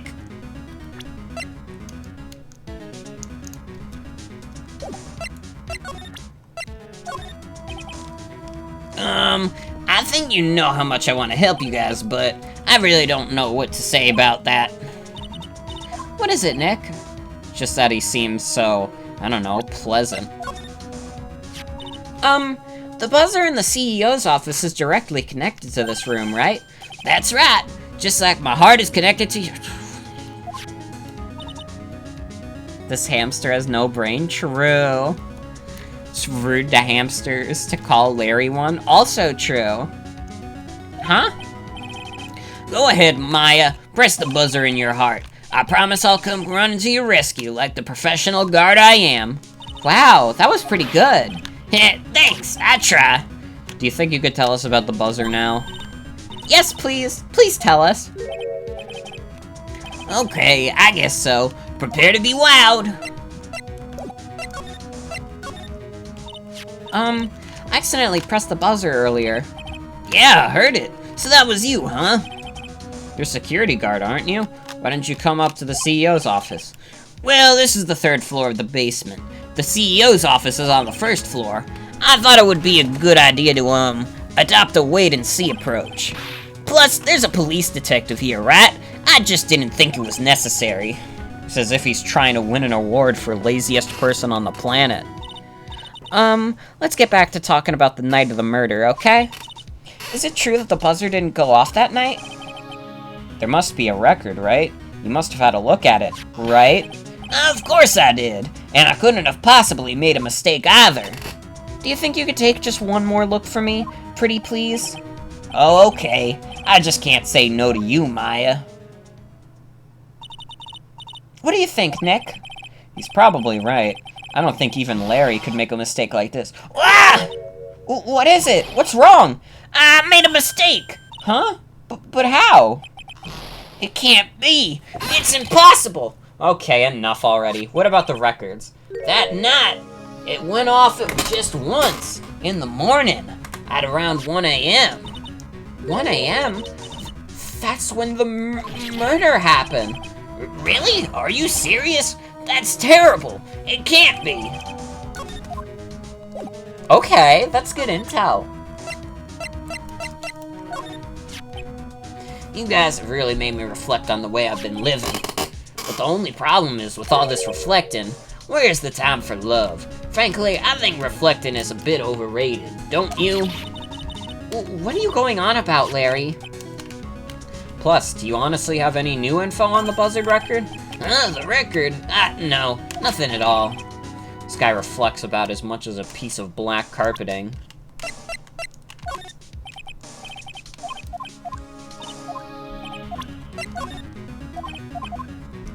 Okay, he doesn't know about that.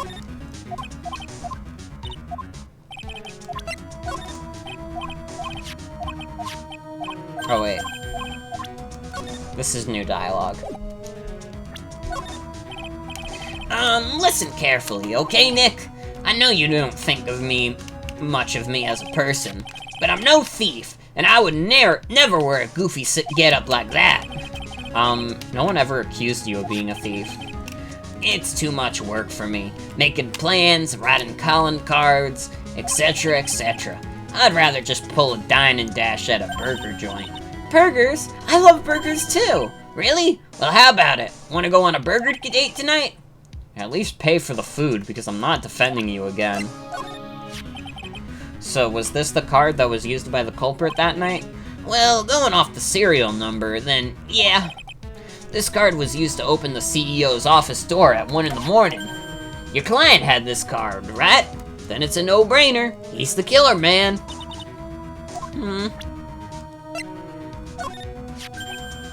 Ah, that's the wallet I found. You found it when you snuck out of work to get socked in the kisser, right? I didn't sneak out of work to get socked in the kisser. If only I'd been more responsible at work. I might have spotted the murderer on the monitor like I was supposed to.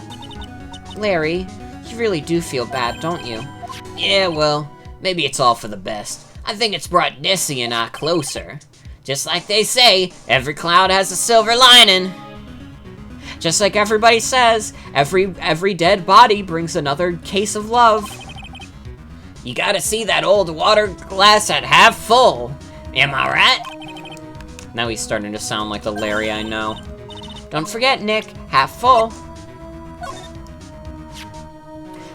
So what about this? Huh? Maya, you shouldn't have. A love letter from me? No, sorry. This is a blackmail letter. Okay, it's really funny that he thinks he's being blackmailed, to be fair. To be fair.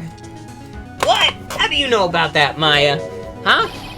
How much is Alexis demanding this time? Huh? Who is this Alexis? Didn't we show him this letter yesterday, too? I'm pretty sure we did. This hamster has no soul. This is one of Curine's greatest treasures.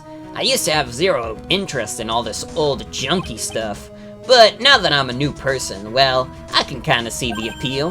Hey, I got it! Why don't we all go visit one of those musty old temples next time? I think I could actually learn to like this new Larry. Yeah, but he still hasn't told us anything useful. Listen carefully, okay, Nick? I'm no thief, yada yada, etc. By the way, I'm really horny, man. That's my personality.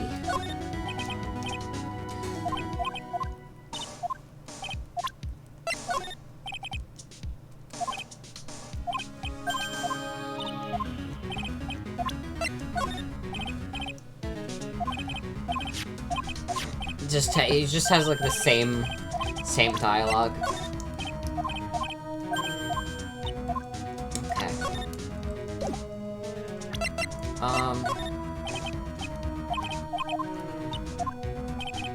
Doesn't know about that. Attorney's badge.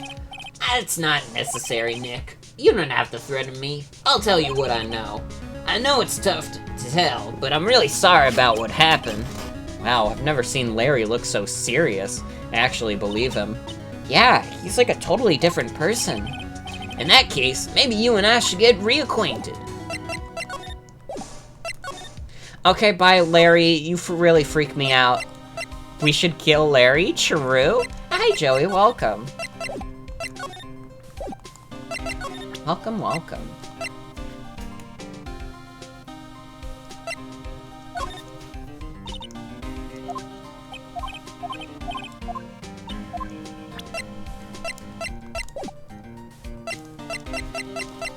Yeah, Gumshoe is here. We already talked to him, pretty much.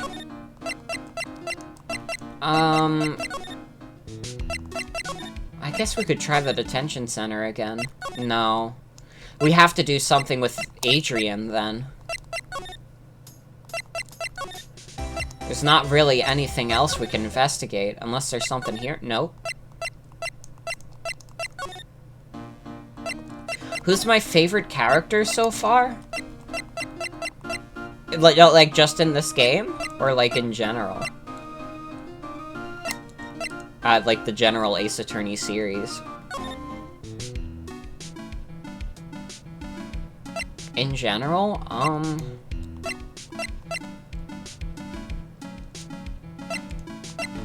favorite Ace Attorney character?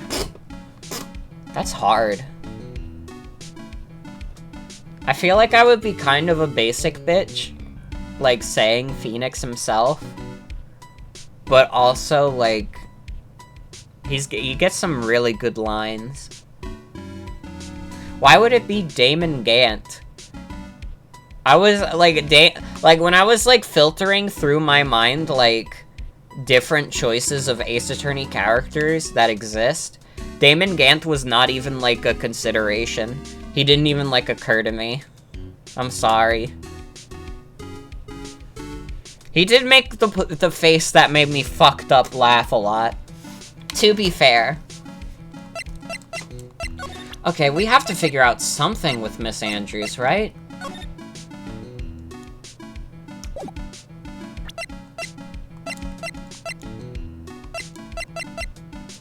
But what the hell could it be?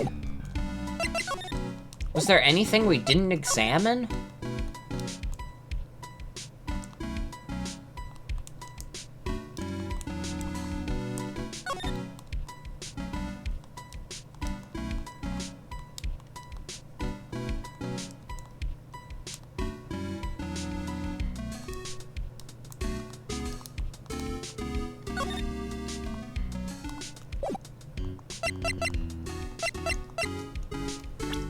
I have an idea, but I don't think it's anything, but I'm gonna try it anyways.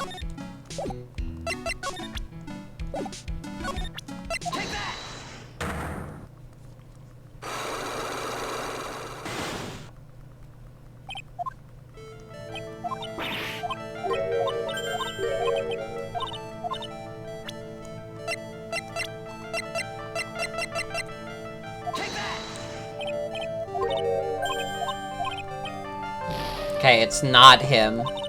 It's not the fact. Fuck's sake, what the fuck is the proof? Where is it, game? Make it make sense.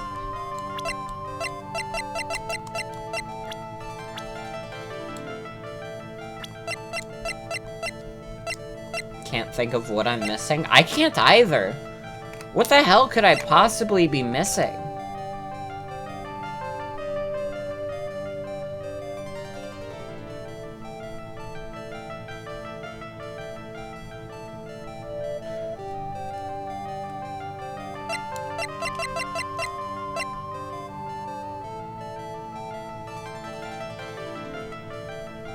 My fingerprints were on the urn? Fucking what? What am I missing? I don't have any evidence related to the urn. What?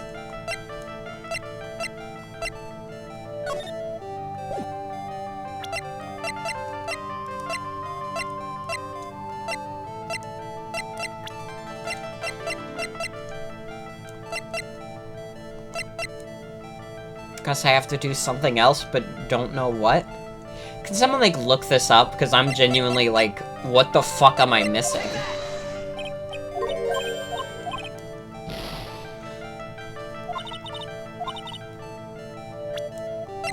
What on earth could I possibly be missing? I've investigated every single room as thoroughly as possible. I don't have the evidence? What? What evidence am I missing? What the hell?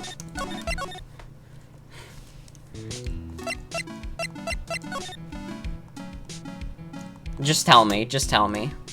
I have to do Larry for— I did! I did all of Larry's stuff, I thought.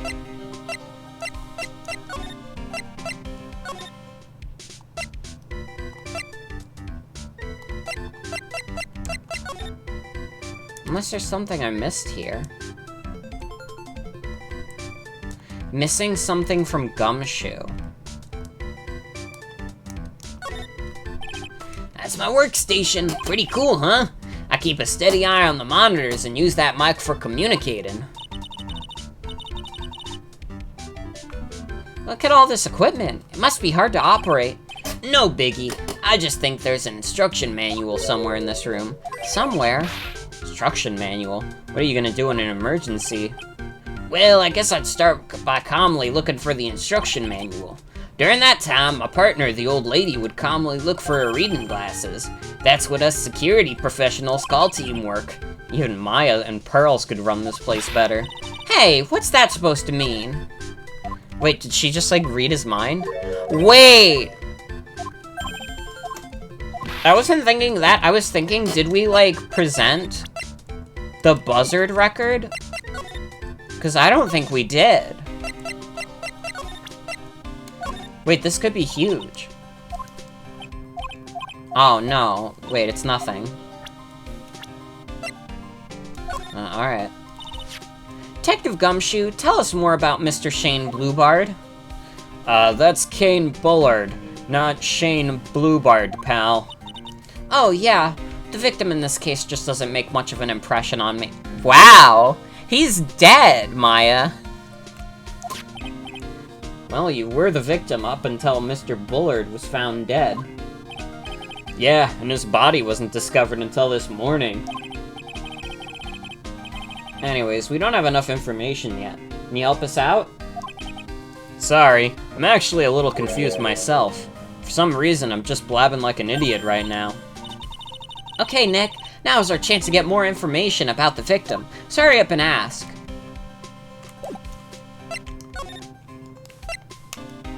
He kind of flopped. And that's why he died.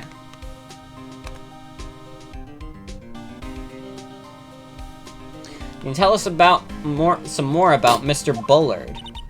He was the CEO of KB Security, right? What kind of company is it anyways? Well, the company basically sends security teams out to buildings to guard them. Mr. Bullard must have had the chance to learn a lot of secrets doing this kind of work. Oh, and I don't know how to put this, but the guy was kind of a money grubber. Really? Me too! I just love money. I can't ever get enough. Please stop leaning in towards me like that. You aren't getting to my wallet. Anyways, it looks like he did some pretty shifty stuff to earn his millions. Oh, so that's my problem. I need to be shiftier. Let me go already. Apparently, he was involved in selling trade secrets between rival companies. Oh, that's pretty dirty and underhanded. Yeah. Oh, KB Security used to head security operations against Mask to Mask. What? Really? Yeah, and after screwing up so many times, the company's reputation really took a nosedive. So it was Bullard who sent Ron the blackmail letter, huh?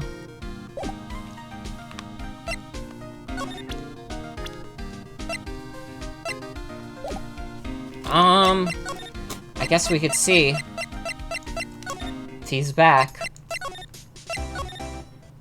Yes! Okay, that was right. Oh, Mr. Wright! Mr. Delight, did they finish their interrogation? Yes, but please don't leave me alone anymore. Mr. Delight, you lied to us before, didn't you? Well, you see... On the same night, the sacred urn was stolen from Lordly Taylor department store. A blackmail letter, you got summoned you to KB security to hand over some money. And then that's where the CEO, Kane Bullard, was murdered. But there's only one Rhonda Light, am I right? So the only question is, where were you that night? This time I want to hear you the whole truth. Your life depends on it. Okay. Mr. Delight, do you still insist that you are masked to mask? Isn't that what I've been saying since yesterday? That was a quick response. Tell me about it. To be honest, it's starting to get a little irritating. But listen, Mr. Delight. At the trial today, we learned the true identity of the thief, didn't we? I'm not doing the crazed laugh right now.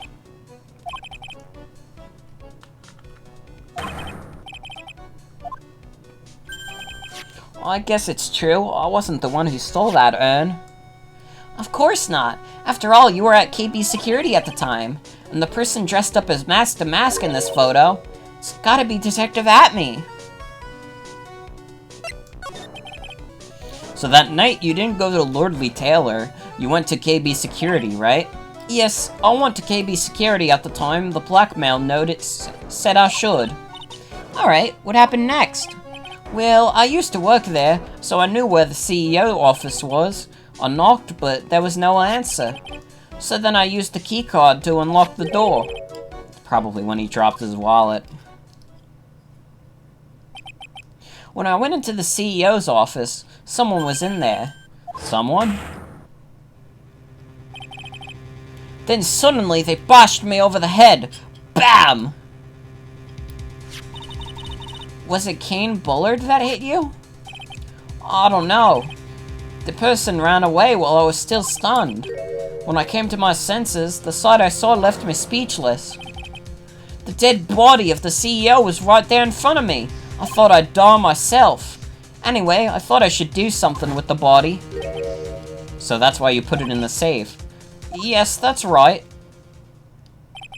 I used to be the chief of one of the security teams, so I knew how to open it. Okay, and what did you do after that? Well, I got out of there for starters. I was the one who set up the security cams in that building, so I knew how to avoid being spotted by them. Nick, all of a sudden, Mr. Delight kind of sounds like the murderer to me. Please don't say that.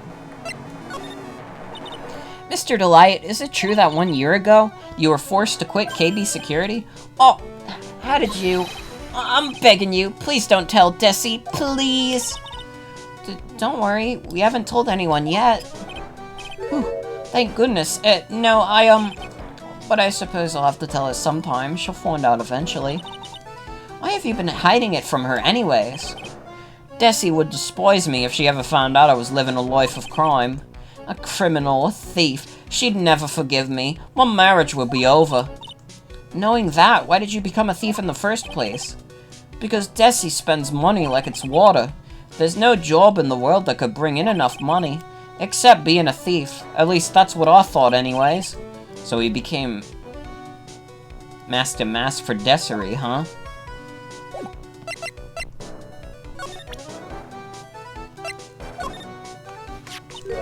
The buzzer went off just one time around the time that Bullard was killed.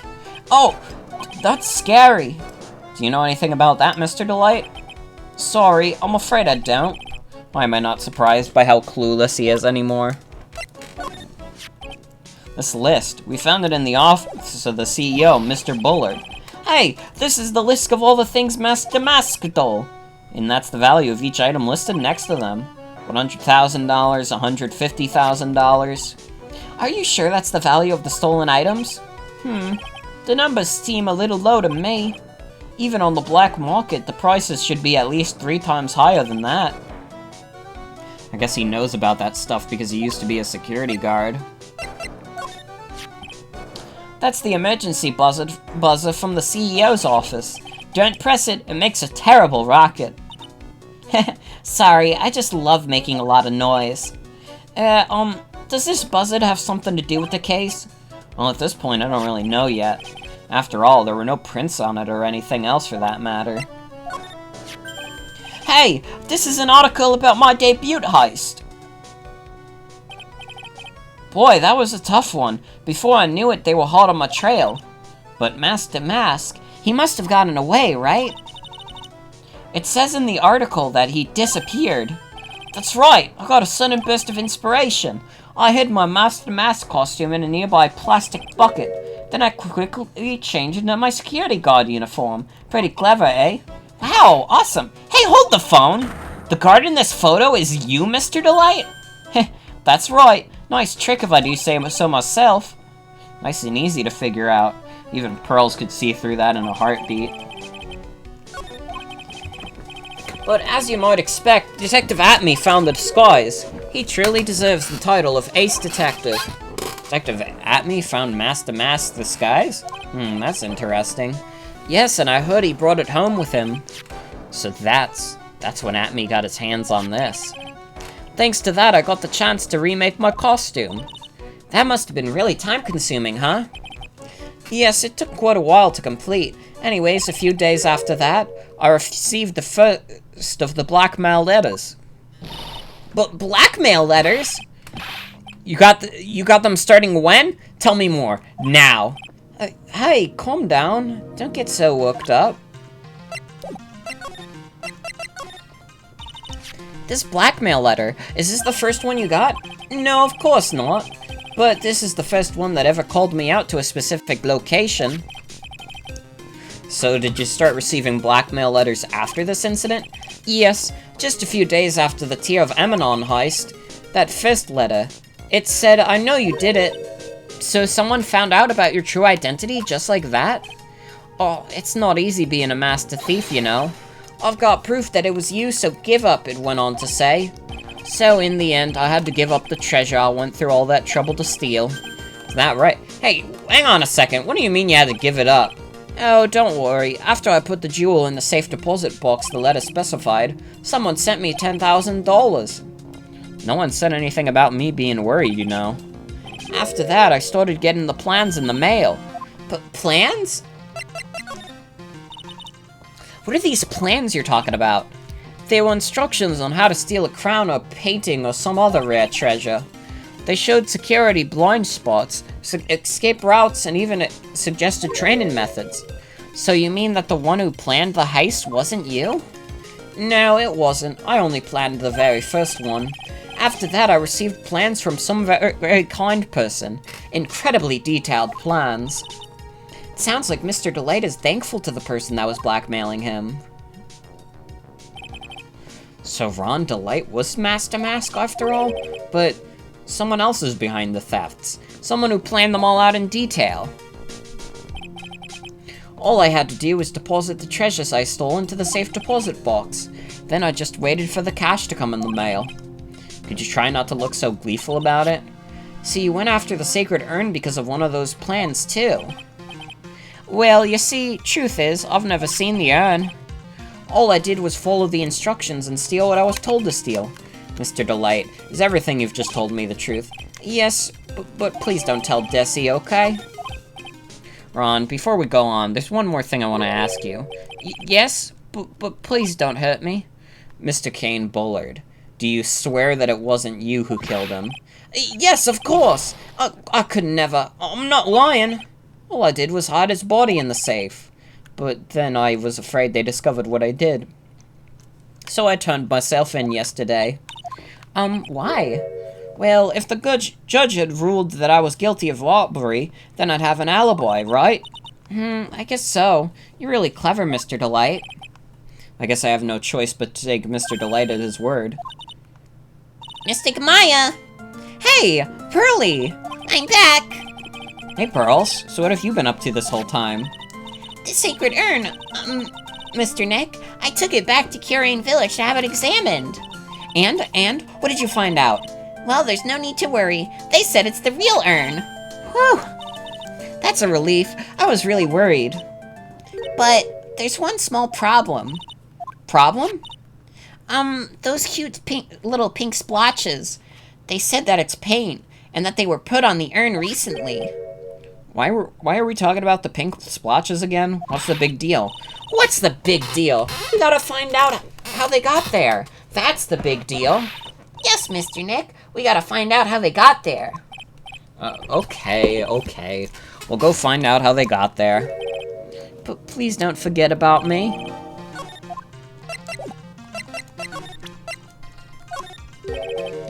That's kind of strange. What is? Up until now, Master Mask has gone after famous works of art or treasures. Why did he suddenly decide to steal this plain-looking urn that nobody would want? You make it sound like you had nothing to do with the theft. Well, it wasn't me that chose to steal this urn. Mr. Delight, are you absolutely sure about this testimony? That you stole the treasures as you were directed by a series of blackmail letters? Yes, and I got money for them in return. It seemed like a good deal. He doesn't look like he's lying. So then, how do you explain Detective Atmy's crazy confession? The buzzer went off just once around the time that Bullard was killed. Oh, that's scary. You know anything about that, Mr. Delight? Sorry, I'm afraid I don't. Why am I not surprised by how clueless he is anymore?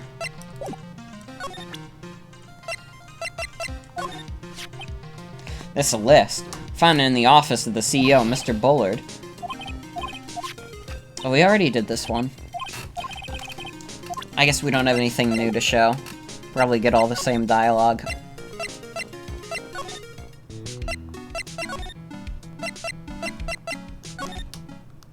Well, there's no denying it's the real urn now. Let's go back to Adrian.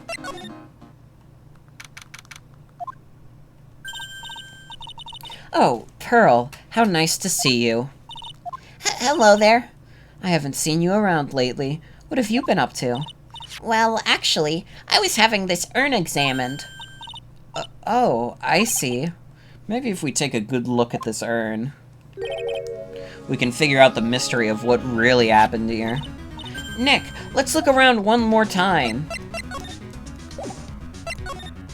Also, hi Jen, welcome. What's the box? Something about it that's bothering me. That's the box that the secret urn was in. It looks like there's some pink paint on it, too. And it's definitely the same color as the stuff on the urn. I think I know how it got the paint on it now. Alright, let's investigate again, Nick.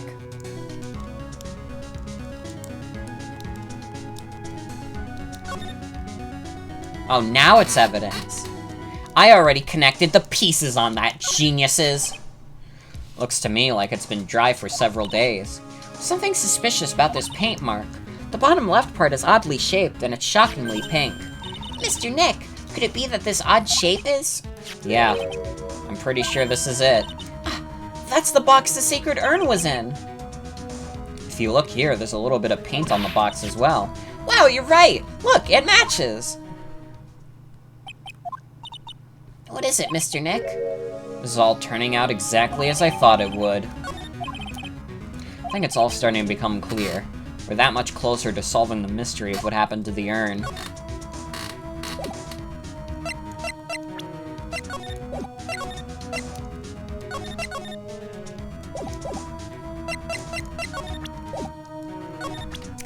Alright. Let's do it for real.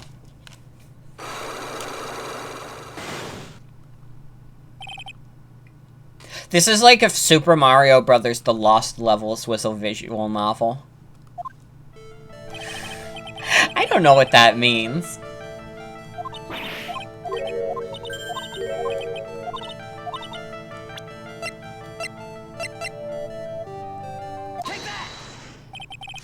Sorry to break it to you, but the urn is the genuine article. Pearls went to Curane Village and had it examined. Is that right? That's nice, but I don't see how. What she discovered was that the urn had been broken. Again. Did you say again? Yes, it was broken once a year ago, and it looks like the same thing has happened. And quite recently, too. Recently? Are you saying that this urn was broken recently? Yes, that's exactly what I'm saying. This is like the Minecraft of sex, true?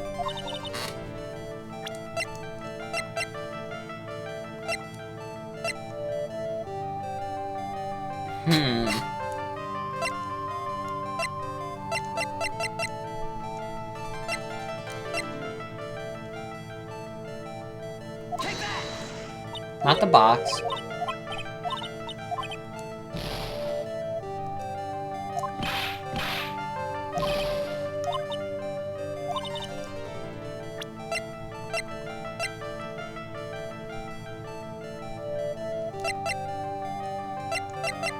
I don't know, the paint? Not the paint.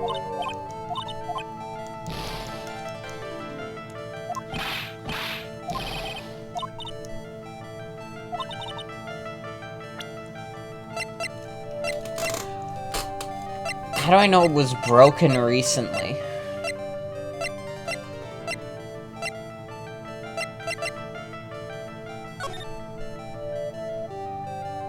Oh. Wait, I'm a dumbass. I'm literally the stupidest person to ever play this game. This poster, it was made recently, right? Also, no problem, Atticus.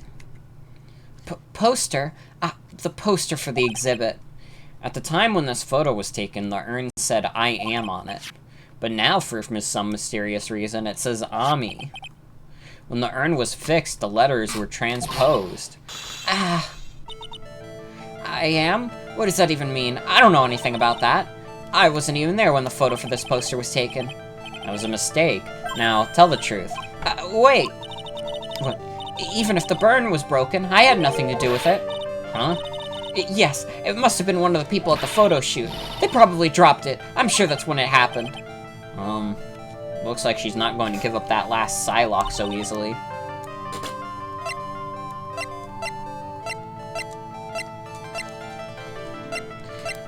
Do I have proof that it was broken at Lordly Taylor? I don't know, I guess the paint. Well, Miss Andrews? What is this supposed to mean? There's pink paint all over this urn. And there's pink paint all over the floors and walls of this basement warehouse. In other words, this urn was broken here. You can't weasel out of this one, Miss Andrews. But... Uh-oh, she's trying to make her escape. But you can get pink paint anywhere. Well, there's none in my office, that's for sure. Well, there is in my room. Liar. Anyway, the paint on the urn and the paint on the floor, there's no proof it's the same paint. Come on, this is getting ridiculous. Proof linking the paint on the urn to the paint on the floor is...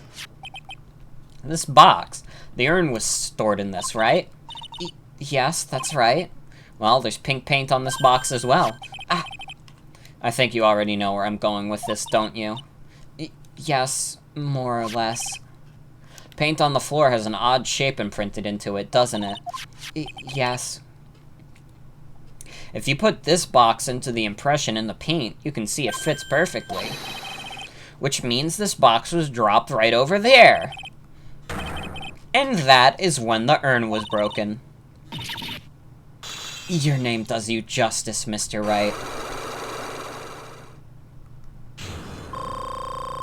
Yay, give me my happy pack. My happy pack? I meant my happy back. I guess this doesn't make that much sense either. I'm so sorry. I was the one who broke the urn. Boy, does this make me feel like some sort of evil school teacher.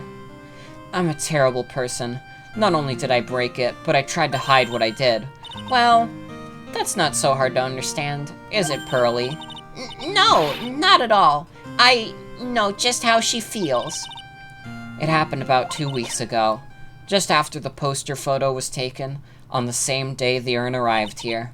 I thought I'd put it way down here for safekeeping. I was carrying it in the box. When I tripped on a paint can and lost my balance, the box I was carrying crashed to the ground. I heard a terrible noise and thought my heart was going to stop. Fearing the worst, I opened the lid, and that's when it happened. The broken pieces of the urn fell out of the box and landed right into the paint. I was in shock, and let out a huge scream. I can totally see how that could have happened. Yeah, as clumsy as she is, I'm sure Maya understands. Well, I knew it was the most important treasure in all of Curian Village, so I tried as hard as I could to fix it. Fortunately, the shards were pretty big. And that's when the I am got changed to Amy? I didn't know how it was originally written, but any sane person fixing it would have assumed it said Ami. You can't roast a child like that. Any sane person? Really? Oh, Pearls. She said she wasn't very good at spelling. Anyway, I put the urn into the storeroom and no one had seen it since. But there's something I don't get. When we first came here, I didn't see any paint stains. Well, that's because it was so ugly and embarrassing. I used the golden statue to cover it. The Ami face statue. Aha. Everyone on the planet has broken this urn. I remember breaking this urn. To be honest, I do remember breaking the urn. First time that we came down here, it was on the night that the sacred urn was stolen. But, Mr. Nick, there was no paint marks on the wall or floors of the warehouse when we got here. Well, there's a good reason for that. On the day of the crime around noon, that golden statue just happened to arrive from the mountain training hall. And I've realized that the statue would be the perfect size for covering up the paint stains. That's why I put it where you first saw it. I see. Now it makes perfect sense. But there's still one thing I find strange. What is it, Pearl? The day after the urn was stolen, we came here again. And that time, the statue had been moved and the paint was clearly visible. She's right about that. Oh, Miss Andrews? Huh, what? I don't know anything about that. I placed it there to cover the paint, so why would I move it again? Well, then who was it? Who would have done it and why? On the day before the theft, the statue was definitely closer to the door. And the next day, it was moved. But why?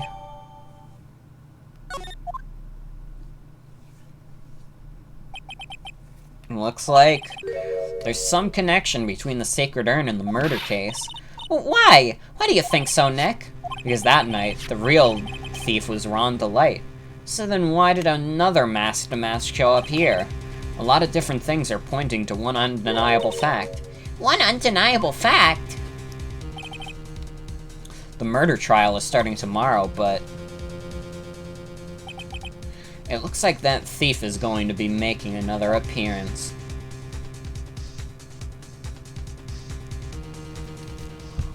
That was a beefy investigation.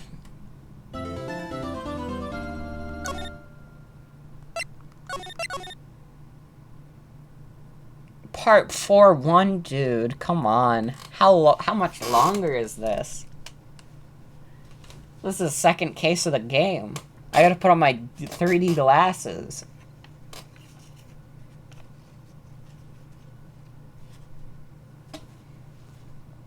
I can see everything in red and blue.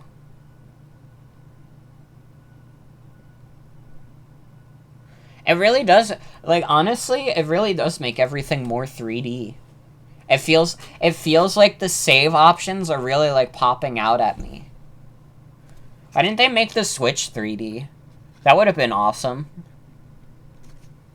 And you put on your 3D glass, and, like, during Mario Odyssey, like, during the cutscenes, Mario would show up right at the beginning, and he'd be pointing at you, and he'd say, put on your 3D glasses! And that would be awesome. I don't know what I'm talking about. I didn't get a lot of sleep last night. Can I be honest with you guys? I didn't get a lot of sleep last night. I think I'm, like, out of my damn mind a little bit.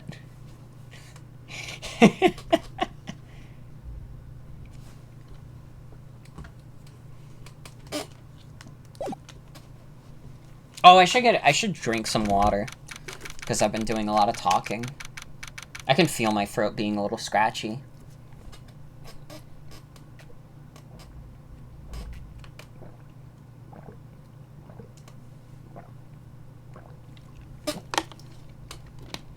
That's why Mario movie got delayed, so they could add 3D segments. True?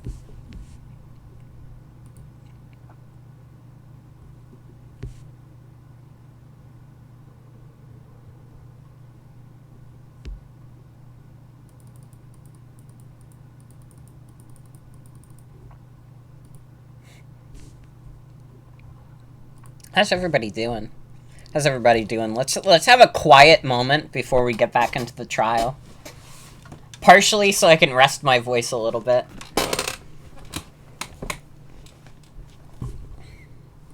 How's everyone doing? You're sleepy?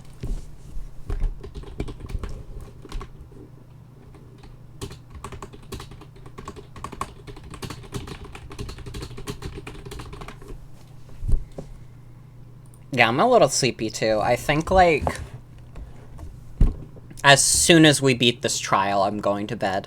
I was hoping to do a little bit of, like, the third case. But I don't really, like, I don't know.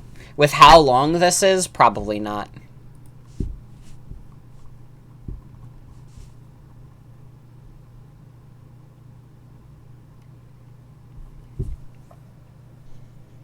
Someone left a Ferrero Rocher in the break room snack bowl, so you took it? Mm-hmm. Dude, I could go for a chocolate treats right now. But I don't have any anymore. Well, I have this Hershey's. But Hershey's is kind of the last bastion of humanity, isn't it? Hershey's is like... Hershey's is like always the last candy I have whenever I'm given it. Like... It's the aftertaste. It's the aftertaste, really. If Hershey didn't have that aftertaste, it'd probably be better.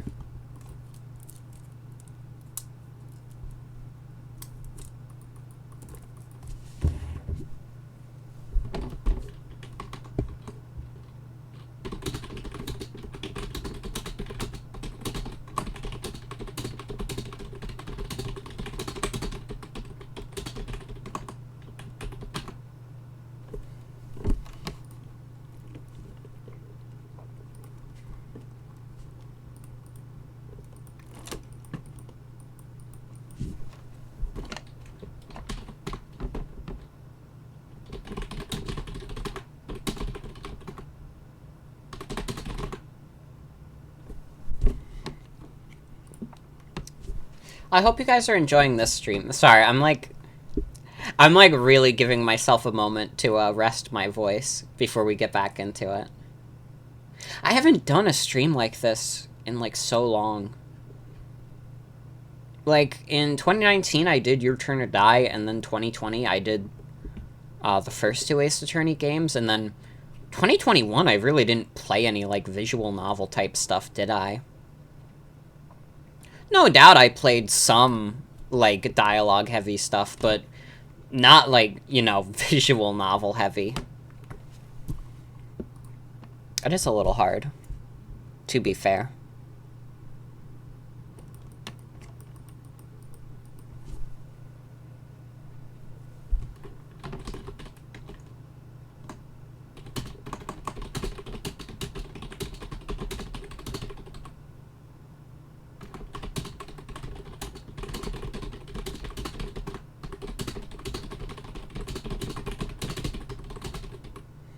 Ace Attorney, but it's an FMV game? True.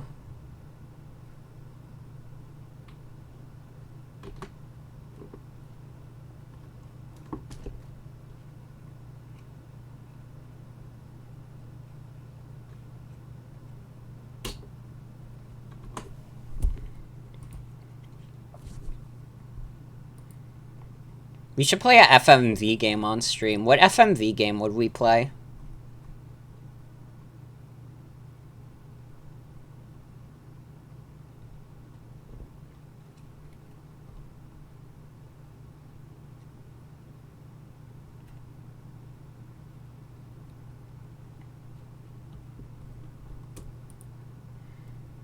Alright, that means I haven't touched the controller in 5 minutes. We should probably continue this. Thank you for your patience. I just needed to rest my voice a little bit. Hey, Nick! What is it this time? You won't believe how many people are here for the trial. Well, it is a murder case. What are you talking about? They're here for the trial next door. Next door? Why don't you know this, Nick? They're having Detective Atmey's trial today. Detective Atmey? They said they're going to try him as Mask to Mask. Already? That was fast. Boy, I'd love to see Mask to Mask trial. By the way, where's Pearls? Oh, she went back home. She said she can't neglect her training anymore. I know you don't like me. Pearls has really gotten into her training lately, huh? Yeah, ever since that incident last year. Please, don't ignore me. Oh, Mr. Delight, good morning. No one likes me. No one would even notice me, even if I killed someone. Come on, don't be silly. Wait a second. You don't mean you're the murderer? No. I'm just a poor thief. No, wait, that's not right. A thief can't really be poor. I mean, you can, theoretically. If you're like under the pretense of being a quote-unquote like petty thief, you know, you're just like shoplifting the gas station to steal like a couple of snacks, you would still be a thief. And it's very likely that you would be, you know, in a worse off position. You know, if like you're going to like a gas station to steal snacks, your probably like only thought is like, I have like no money, I don't have like any food. So that's not true. That's not true. A thief can be poor. A lot of thieves are thieves specifically because they are poor. Exactly. Exactly. You should know this, Ron. Oh, but little old Ronnie is too high class for that. Honestly, disgraceful. Alright, I used to be friends with the kid who shoplifted from the gas station by my school, okay? Now let's see. According to Mr. Delight, from his second crime on, he was following a bunch of set plans. Plans that someone had been sending him to help him commit these heists. Do you really think that there's a connection between the thief and the murderer, Nick? It's possible, but today's trial is a race against the clock. Huh? How come? Let's just take our time like always. I'm afraid that's not an option.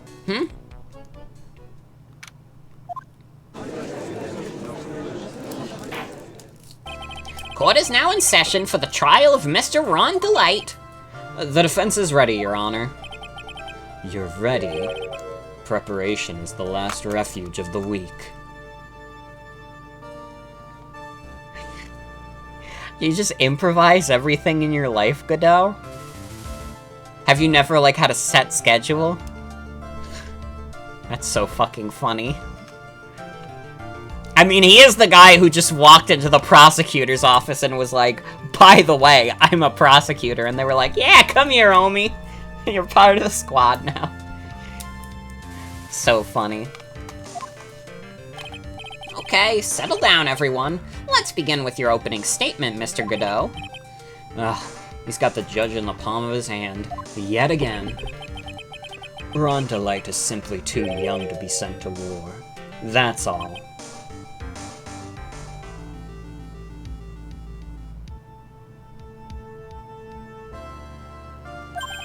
I'm afraid I have no idea what that means, Mr. Godot. Then you need to get out more, Your Honor. Life is war, but that is exactly why you must be more precise in your wording. That's all my statement means. You understand now, right? Yes! Well then, let me briefly summarize the details of this case. Wow, the judge has taken charge like he knows what's going on for a change. The victim is Kane Bullard, CEO of KB Security. His body was found in a safe at approximately 9 a.m. on the morning of the 13th. However, the time of death was estimated as 1 a.m. of the previous day. And that's when our little lost kitten dropped the ball. That little lost kitten is, of course, the defendant. Very well then, Mr. Godot. Please call your first witness.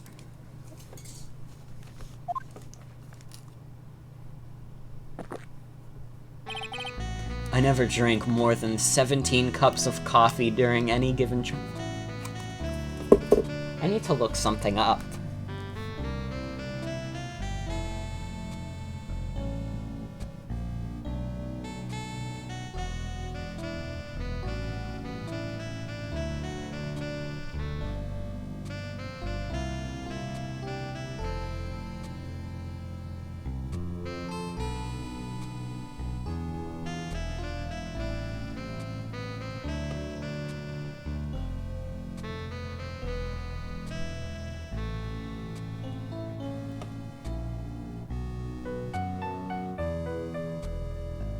How much does a typical mug fit?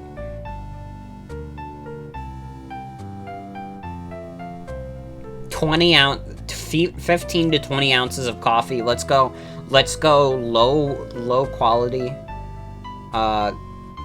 ounces in a gallon.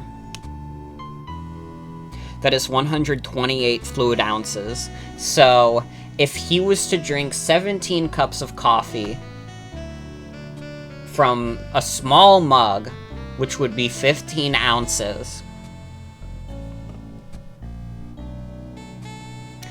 that would be 15 times 17.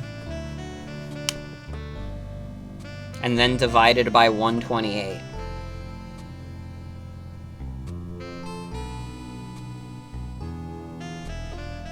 $15 times 17 is 255. He is drinking 2 gallons of coffee a day. Godot is drinking 2 gallons of coffee a day.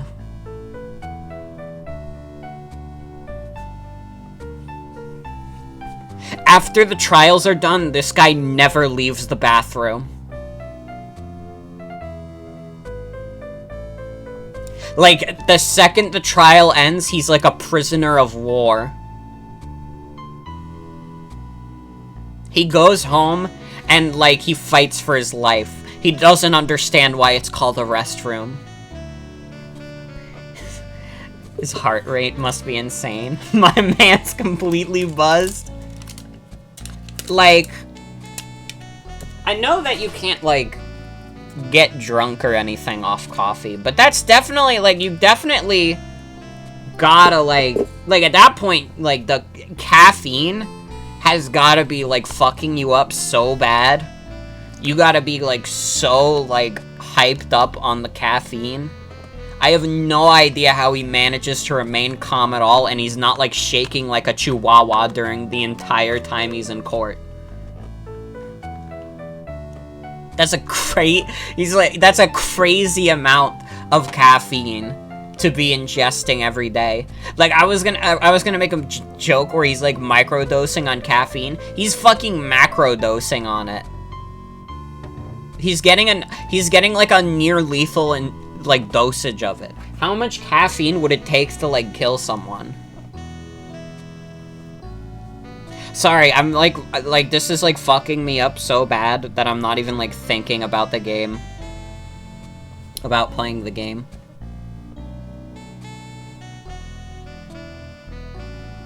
How much caffeine is too much?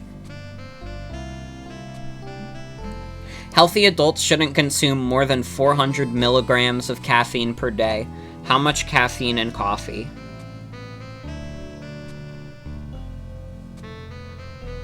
$95 milligrams. So we put that back in the calculator.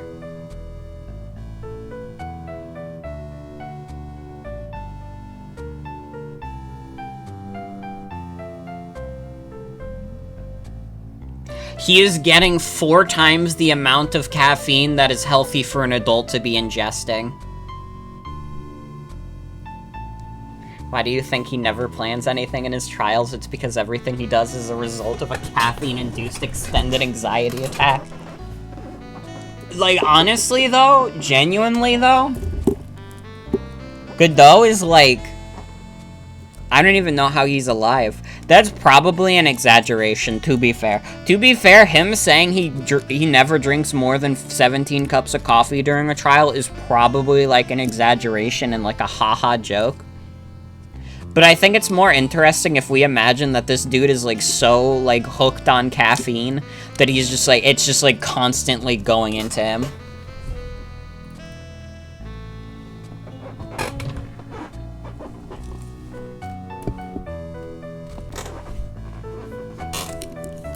He loves coffee. He fucking loves coffee so much.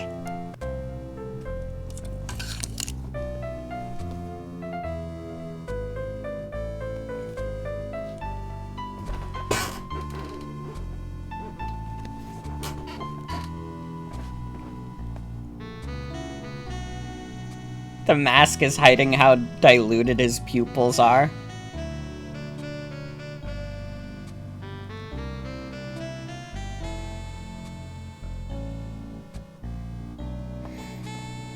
God, my notifications on Twitter today are, like, so fucking popping. I made, like, a promise to myself that I would stop, like, using Twitter as much, because I've, like, developed a bad tendency where I, like, doom scroll through, like, hashtags and shit. And then, like, the day after I do that, like, I make, like, a banger post, like, joking about the Overwatch 2 beta.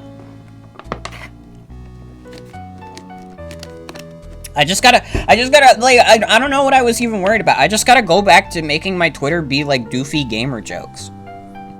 Fuck's sake. That's what I was made for, just doofy gamer jokes. That's all I do. Everything I do is, like, some shitty, like, video game reference joke. I should just say, like, I'm just gonna start using my Twitter to say whatever the fuck I want about any game. I'm gonna post that I didn't care for, like, I don't know, Sonic Unleashed. And then I'll get ratioed.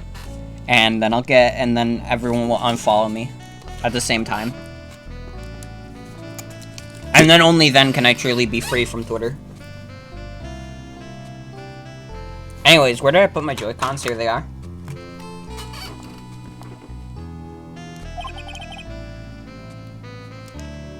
But the first one is always the best. Mr. Godot, your witness? Okay then, let's hear what the defendant, Mr. Ron Delight, has to say for himself. The defendant? Well, Mr. Wright, does the defense have any objections? It may be a bit of a disadvantage having the defendant testify, but... I remember when Mia was defending me. She allowed me to testify so she could do the cross-examination. She put a lot of trust in me back then. We have no objections, Your Honor. The defense will allow Mr. Delight to testify. You've got guts, Trite. Alright then, Mr. Ron Delight, please take the stand.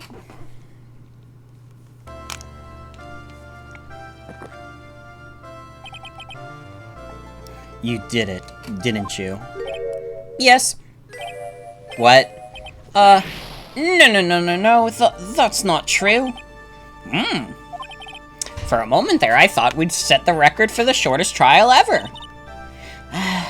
Well, Mr. Delight already looks plenty guilty with that face he's making. And once he opens his big mouth, he'll probably put the last nail in his own coffin. Very well.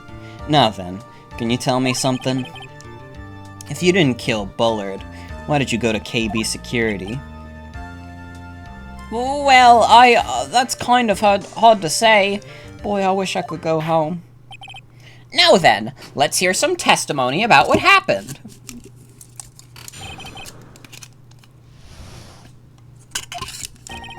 That evening, around 1 AM, I went to see Mr. Bullard in his office at KB Security. The blackmail letter I got, it ordered me to go there.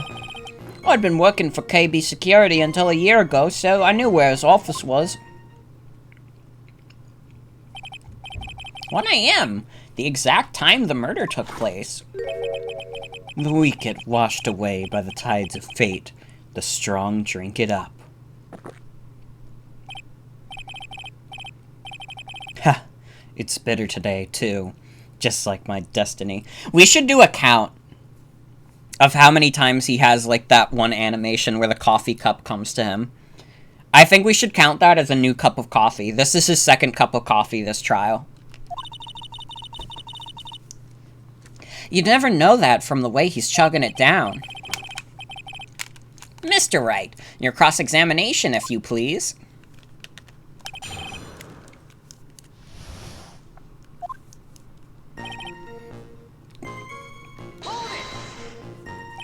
"1 AM, huh? You're absolutely sure about that?"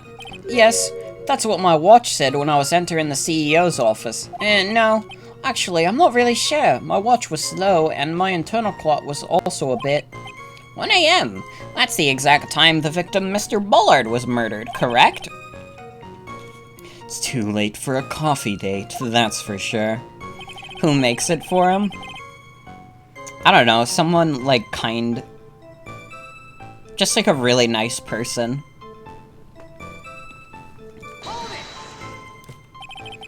It ordered you there. It was the first time I'd gotten a blackmail letter that ordered me to go somewhere.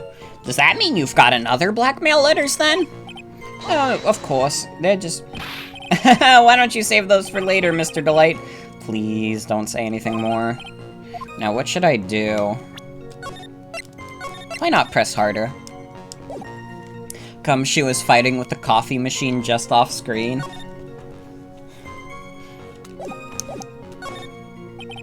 So, what did the blackmail letter in question say? It said to bring $50,000. Money, eh? A perfect motive for committing murder. Oh, but wait! I never intended to pay that money anyways. Oh, is that right? After all, he had nothing to hold over my head. I had nothing to be afraid of. An important point indeed. Witness, let's have that added to your testimony. Yes, sir. A muddy mud skipper in outer space has a better chance of surviving than I do.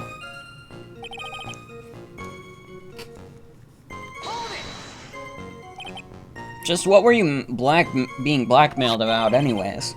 The blackmail letter said if you don't want your identity revealed, correct?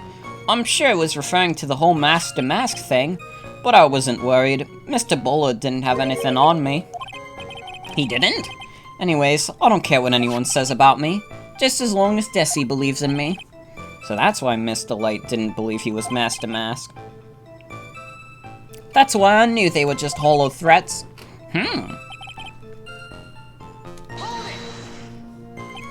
You used to be a security chief for KB Security, right? Yes, that's right. A security chief? You? And yet, a year ago, you were fired without notice. Revenge for an old grudge? A perfect motive for murder, wouldn't you say? This isn't good. Maybe I should change the subject. But I want to end the trial now. What did you do after being fired from KB Security? I spent a lot of time looking for work, but then I decided I just want to start something myself. Not good. This is going from bad to worse. So I started looking at books, TVs, and movies, learning all I could about masked men. Masked men? So, you wanted to try drawing a comic, right? About masked men? No, that's not right. I wanted to become... Your Honor, let's move along, shall we? But you asked the question. You're being quite odd today, Mr. Wright. Way to bring the spinning buzz one notch closer to your own neck, Ace Attorney. There wasn't much to his testimony, was there? Sounds like he's avoiding something. At least that's what it sounds like to me. Uh-oh, I've got a bad feeling about this. We better be careful. But if we don't find a way to make him spill the beans, we'll never get closer to the truth. Yeah.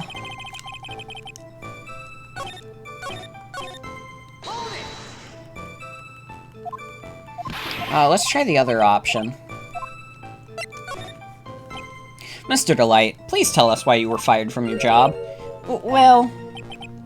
The world is filled with those who have said, I wish I had never asked that. Okay then, I take it back. Defendant, please answer the question. I needed money. You needed money? Well, you see, Desi loves to spend it. It's kind of a hobby. Not exactly the best hobby in the world, huh, Nick? My salary wasn't nearly enough, so I stole data from the company. Come again? KB Security has a lot of security info on all sorts of companies. And since I was a security team chief, you stole some data and sold it. Mr. Bullard found out, and I was fired immediately. What? I wish I had never asked that. I was somehow able to keep it secret, and made it seem like I had quit on my own. What is it, Nick? You don't look so good. Someone who brings harm to their company is fired as punishment. You do well to remember that. He sure told you. So you admit that you stole data from your company, is that correct? Yes, I'm sorry. This is a very important fact. Please add it to your testimony. Oh man, this whole thing just took a big turn for the worse, crashed, and blew up. It's gonna take the jaws of life to rip this case from the clutches of disaster. He fired me from selling company secrets, but Desi doesn't know about that. Why would you do something like that? Well, for Desi's hobby. What else? Wasting money, huh? It's not a waste. So Miss Delight doesn't know that her husband was fired, does she? So it would seem. I'm not sure what to think about couples who keep secrets like that from each other. Can't believe it. This case has gotten even Maya to think seriously about couples. Please try to stay focused, Mr. Wright. There wasn't much to his testimony, yeah.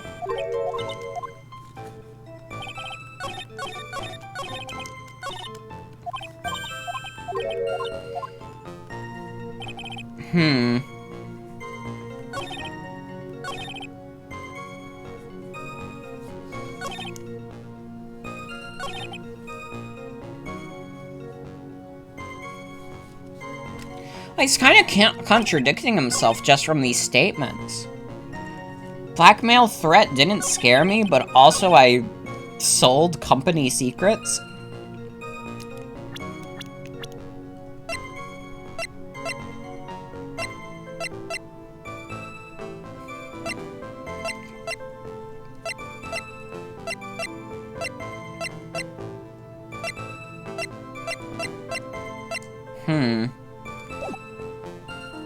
This is hard. I can't think of, like, anything. And we've already pressed him on everything. You see? Wait. What's your idea?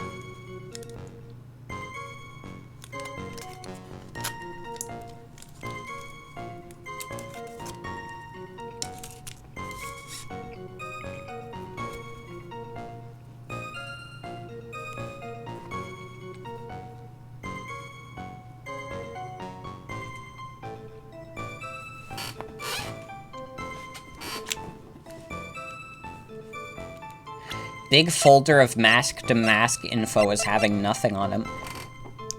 Wait? You might be right.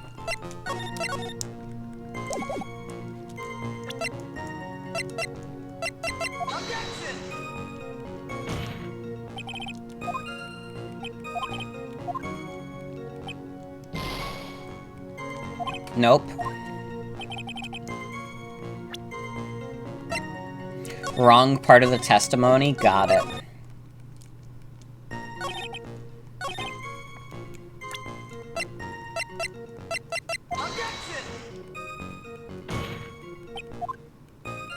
Not it either.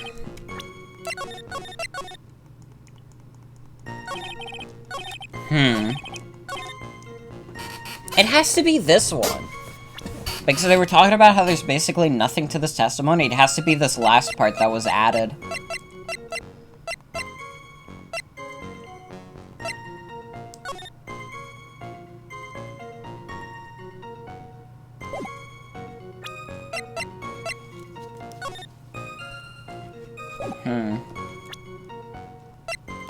Did I press the last part? Yes.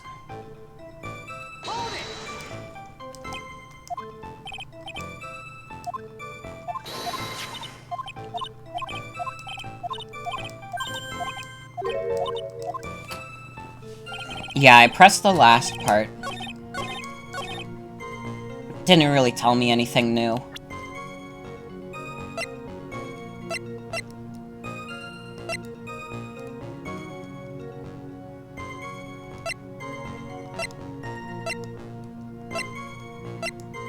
Did I press the one before? That's how I got the last statement, yeah. Trust me, I press everything. I don't think that's it.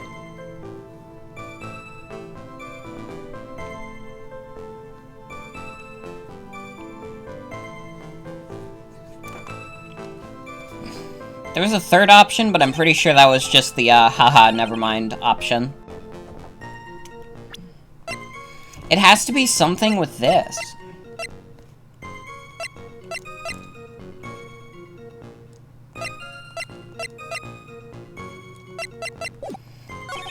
What was the option? Alright, alright. I'm pretty sure, like, it's the last thing.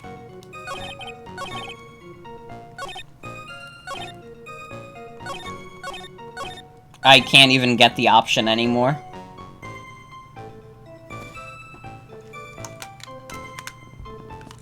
So,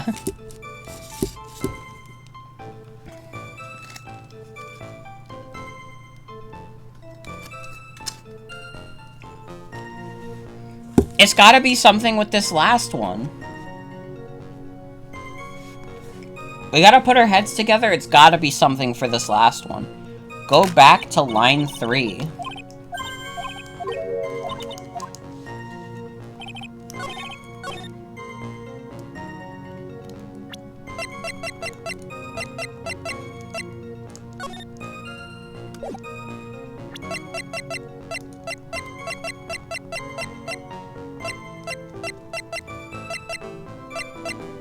That contradicts the new one.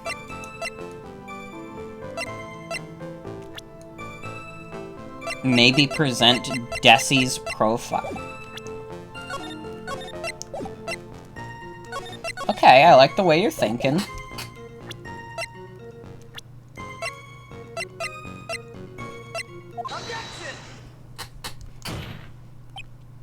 Mr. Delight, what you said just now doesn't match what you told me yesterday. Huh? What doesn't? I think you must have been scared, very scared, of having a certain person find out your secret. A certain person? Miss Desiree Delight, the defendant's wife. Huh, but listen to me. My Desi, she's... Looks like if I just sit back and relax, the fun will end before it truly begins. Ah, Godot. Yes, we know. It was all your wife's fault. What do you mean? Mr. Delight stole company data to pay for his wife's spending habit, for which he was fired. Unable to face his own wife, someone used his dirty little secret to blackmail him. And that is how this murder came about. Oh, No, everything is falling neatly into place for him. Don't talk about my Desi like that, or you'll be sorry. Well, it seems that we've learned a great deal of things here so far. What do you think, Nick? I didn't think it was possible to get so thoroughly whipped in just 20 minutes. Clearly, there was sufficient motive for the murder. He stole data for his wife, and he killed to protect his secret. A family man who cared just a little too much. The motive is clear. Let's move on. What happened at the crime scene at 1 in the morning, Mr. Delight? Come now, tell us. We're all ears. I honestly keep forgetting I can present profiles too. When I entered the office, there was a suspicious shadow there. That's fighting him. That's the goddamn nose man. What's his name? At me. Would have been cooler if it was Atma. Anyways. Suddenly, I was hit on the forehead. After that, I remember being a bit dazed. If I hadn't been wearing that, I would have been killed. When I came to, Mr. Bullard was lying there, dead.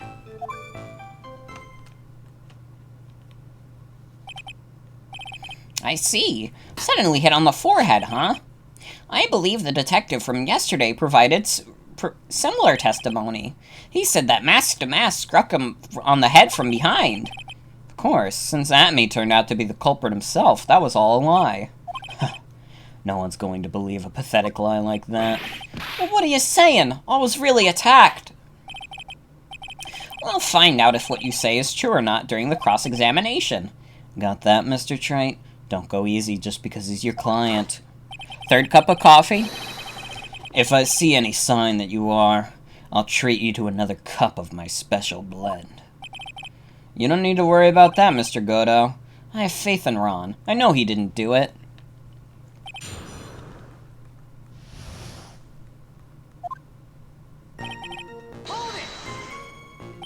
Who was the suspicious shadow? If there were 1,000 of me, and if even one knew, I'd tell you.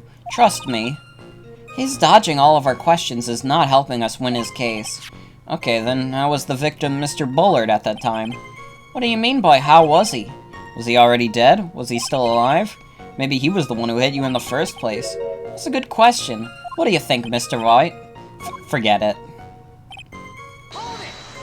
When he holds the coffee cup out like that, Phoenix should lean forward and take a sip. True. If Godot, extended his hand just to give Write some coffee? That'd be awesome. Your forehead. Yes, I was hit on the forehead as soon as I entered the room. Oi, you, wow, oi. Bitch, what? Speak. Spit it the fuck out. What do you want to say? I'm listening. We're all waiting and you're doing nothing. This is nonsense. It was an amazingly fast and powerful attack. Do you remember anything about who hit you? Well, like I said, it was a fast and powerful hit, so I think I was a little dazed for a while. I don't think Mr. Delight even grasped what you were asking. Yeah, I'd like to show him a fast and powerful attack myself. Maybe that would knock some sense back into him. If I hadn't been wearing that, I would have been killed. That? Could you please clarify what you were referring to? Why, my Master Mask costume, of course. Oh, wait just a moment. Master Mask? Huh? Did I forget to mention it before? Just to be on the safe side, I dressed as Master Mask. And then I descended upon the office of the CEO of KB Security. What? Nick, did you know about this? He never told me this. I don't recall him ever mentioning it to me either. Even I didn't know that. It seems our little friend really loves to keep secrets. Oh, I'm sorry, I just never had a chance to mention it up until now. Wait, that's not right. You know how sometimes things just slip your mind? My 6th cup of coffee is staring up at me coldly. Okay, never mind, I thought he was on the 3rd. He's actually on the 6th. So do we want to count that as 6 cup of coffees, or do we want to count that as the 3rd still? Because he didn't technically get another cup. At any rate, we can't ignore this new piece of information. Witness, please correct your testimony. If I had been killed... If I wasn't wearing my Master Mask costume... Why were you dressed up as Master Mask? Why? Because I'm Master Mask, of course. What are you talking about? Master Mask trial is being held next door. Yes, I guess so. Anyway, at the time, I thought I was being blackmailed over the Master Mask. So I thought I should go as him, just to be safe. Oh boy. Let me tell you, it's a real pain to move around with that cape. That's why it took a lot longer than I'd expected. Took a lot longer? What is he talking about? What do you mean by took a lot longer? Oh, opening the safe, I mean. My cape got caught on the safe door, you see. This all happened when I was hiding Mr. Bullard's body. What was that? Back up a second. Yes? You were the one that hid the body in the safe? Well, yeah. Inconceivable. Why? Just why? What reason could you have? What were you thinking? Question. When does someone toss their dirty shorts in the washing machine? What? The answer is simple. When they take them off. Getting a little steamy in here, huh?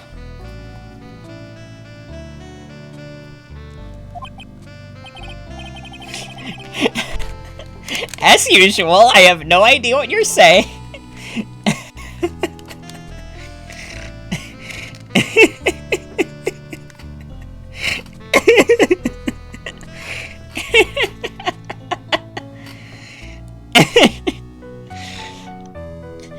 The judge is like way funnier than anybody gives him credit for. Do you mean that Mr. Delight hid the body because he's the murderer? So you're not as stupid as you look. His metaphor this time was really obscure. Mr. Wright, you don't mean that you knew about this whole safe business, do you?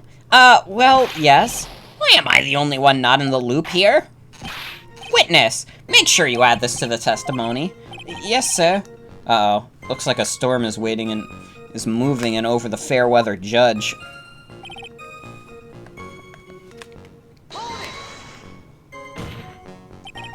Why did you hide the body in the safe anyways? Well, because it wouldn't fit in the drawer. That's not exactly what I meant. When I saw that corpse, I kind of lost it. I thought, if they find his corpse, they'll think I did it. I think you had a simpler reason than that. It's because you killed him. That's why you spent 10 minutes hiding the body. That certainly makes more sense. Hold on. 10 minutes? What is it, Nick? I just had a thought. Under those circumstances, would you normally try to hide the body and spend 10 whole minutes to do it? Under those circumstances? What circumstances? Oh! Hey, Nick, if you think his behavior was so strange, why don't you present some evidence that would show just what those circumstances were? That's it. I'll take a look at the court record and present some evidence. We heard this from Mr. Delight yesterday, didn't we? There's not much in this testimony either. I bet you he's still hiding something. I wouldn't be surprised. We'll just have to draw it out of him. I just hope he doesn't make things any more complicated. Okay,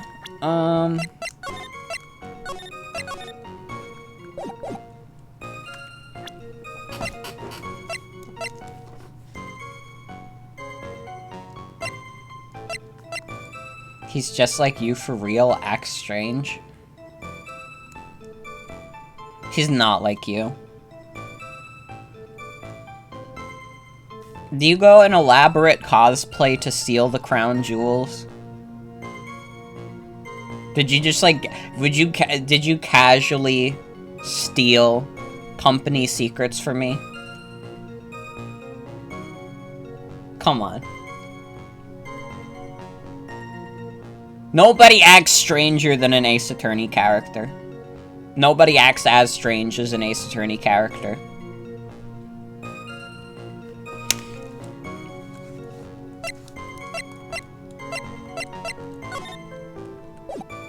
So why did he panic and take 10 minutes to hide the body?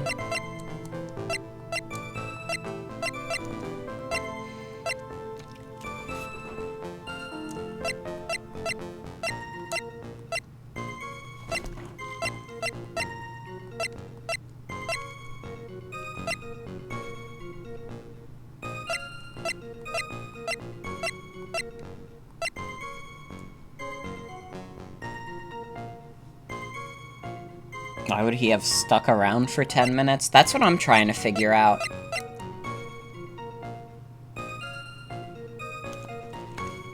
That's what I'm trying to figure out. It wouldn't be because of the buzzer, right? Because he must have been knocked out, like, 1 a.m. So he would have just, like, woke up, like, instantly from that.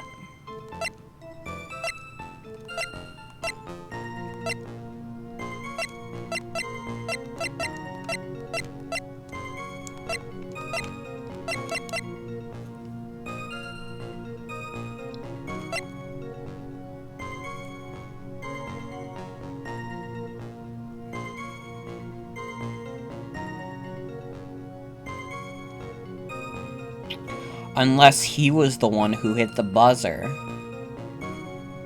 But wait, he was knocked out.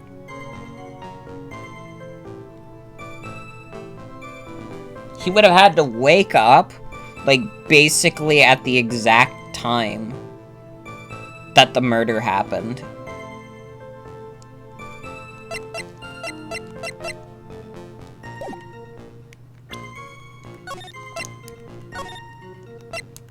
Whole room lit up when Maya pressed it. He would have known security was alerted. I guess so. Why did I press? That's not what I meant to do.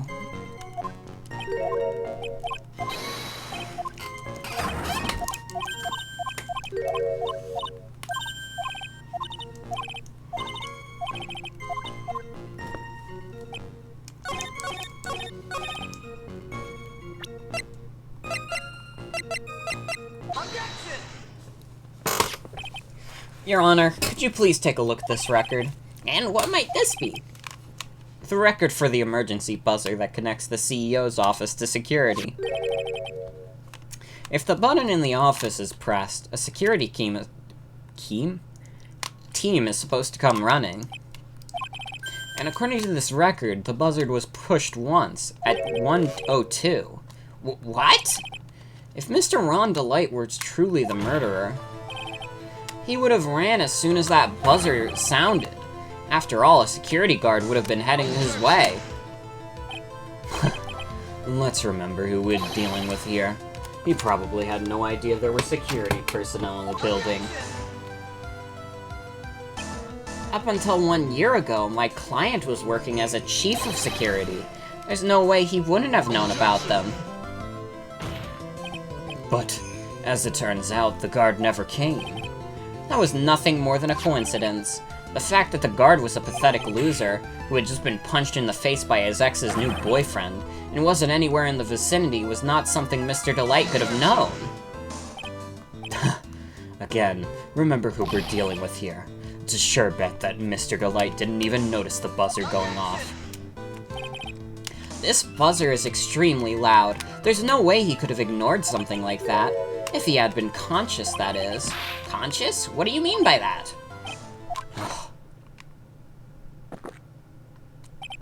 Fine. Let's hear your theory. Recall the defendant's testimony. The moment he entered the victim's office, someone attacked him. Mr. Delight said he felt dazed. I'm willing to wager he was knocked unconscious for at least a few minutes. Unconscious? So he fainted? That's why Mr. Delight didn't know that the buzzer had sounded. And that's why he thought he had time to hide the body. So what are you trying to say? Mr. Delight was knocked out and the buzzer went off soon afterwards. Now, unless my client was able to hit the buzzer while he was unconscious, it could only mean that there was another person in that room. That's right. Whoever it was, they knocked out Ron Delight and pressed the buzzer. Order in the court! Mr. Wright, this is... This is preposterous. It was this kid. Ron Delight is the one who killed Kane Bullard. Then who pressed the buzzer? It was... the victim, of course. He pressed the buzzer when the defendant attacked him. He didn't die right away. He must have held on long enough to push that button. So Kane Bullard sounded the buzzer himself. I keep saying buzzard, whatever. What is your opinion on this, Mr. Wright? I need to prove that the real criminal was there at the scene, but how? Can I prove it wasn't Kane Bullard who sounded the buzzer? Yeah, the buzzer had no fingerprints. The defense's opinion is this, Your Honor. This piece of evidence proves that it wasn't the victim who sounded the buzzer.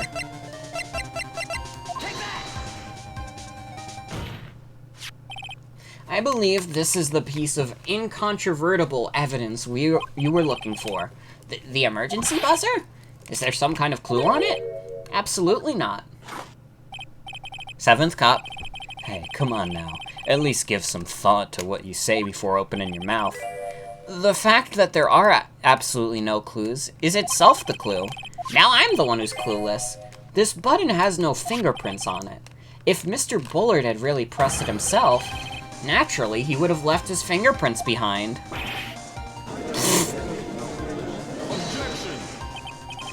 Ron Delight obviously wiped them off. Why would he? A guard could have come in at any moment. He touched that button. I know he did.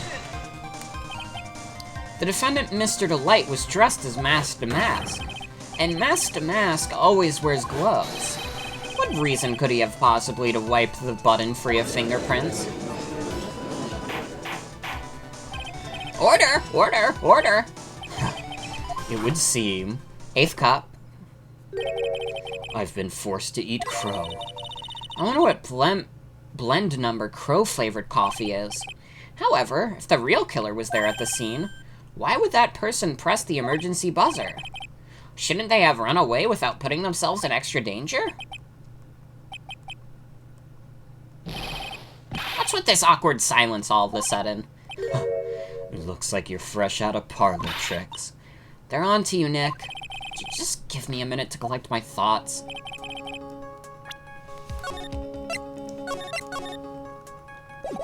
The real culprit killed Mr. Bullard around 1 a.m. And Mr. Delight just happened to waltz in when the murder was taking place. Oh wait, that's Maya. And Mr. Delight just happened to waltz in when the murder was taking place, right? The killer clobbered Mr. Delight and then sounded the buzzer. Even though security was supposed to respond right away if the buzzer was pressed. Security was supposed to respond. Time's up, Mr. Wright. Let's hear what you have to say. Very well, then. You've got some guts. I like that in an opponent.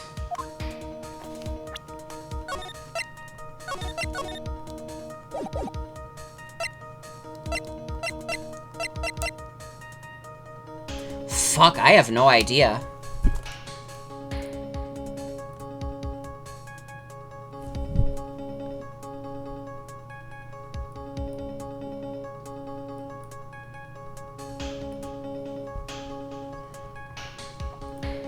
Good question. Great question.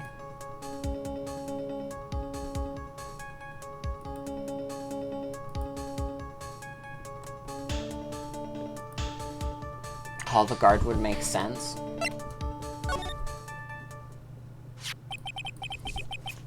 The killer knew that if they had pressed that button, a guard would come running. And that was exactly what they wanted. Do you mean to say the killer called the guard on purpose? Yes, although as it turned out, he never showed up. Because he was getting his clock cleaned at the time. What a touching story. You're saying the killer had a change of heart and called the guard to turn himself in? No, I'm not. When that buzzer sounded, there were 3 people in that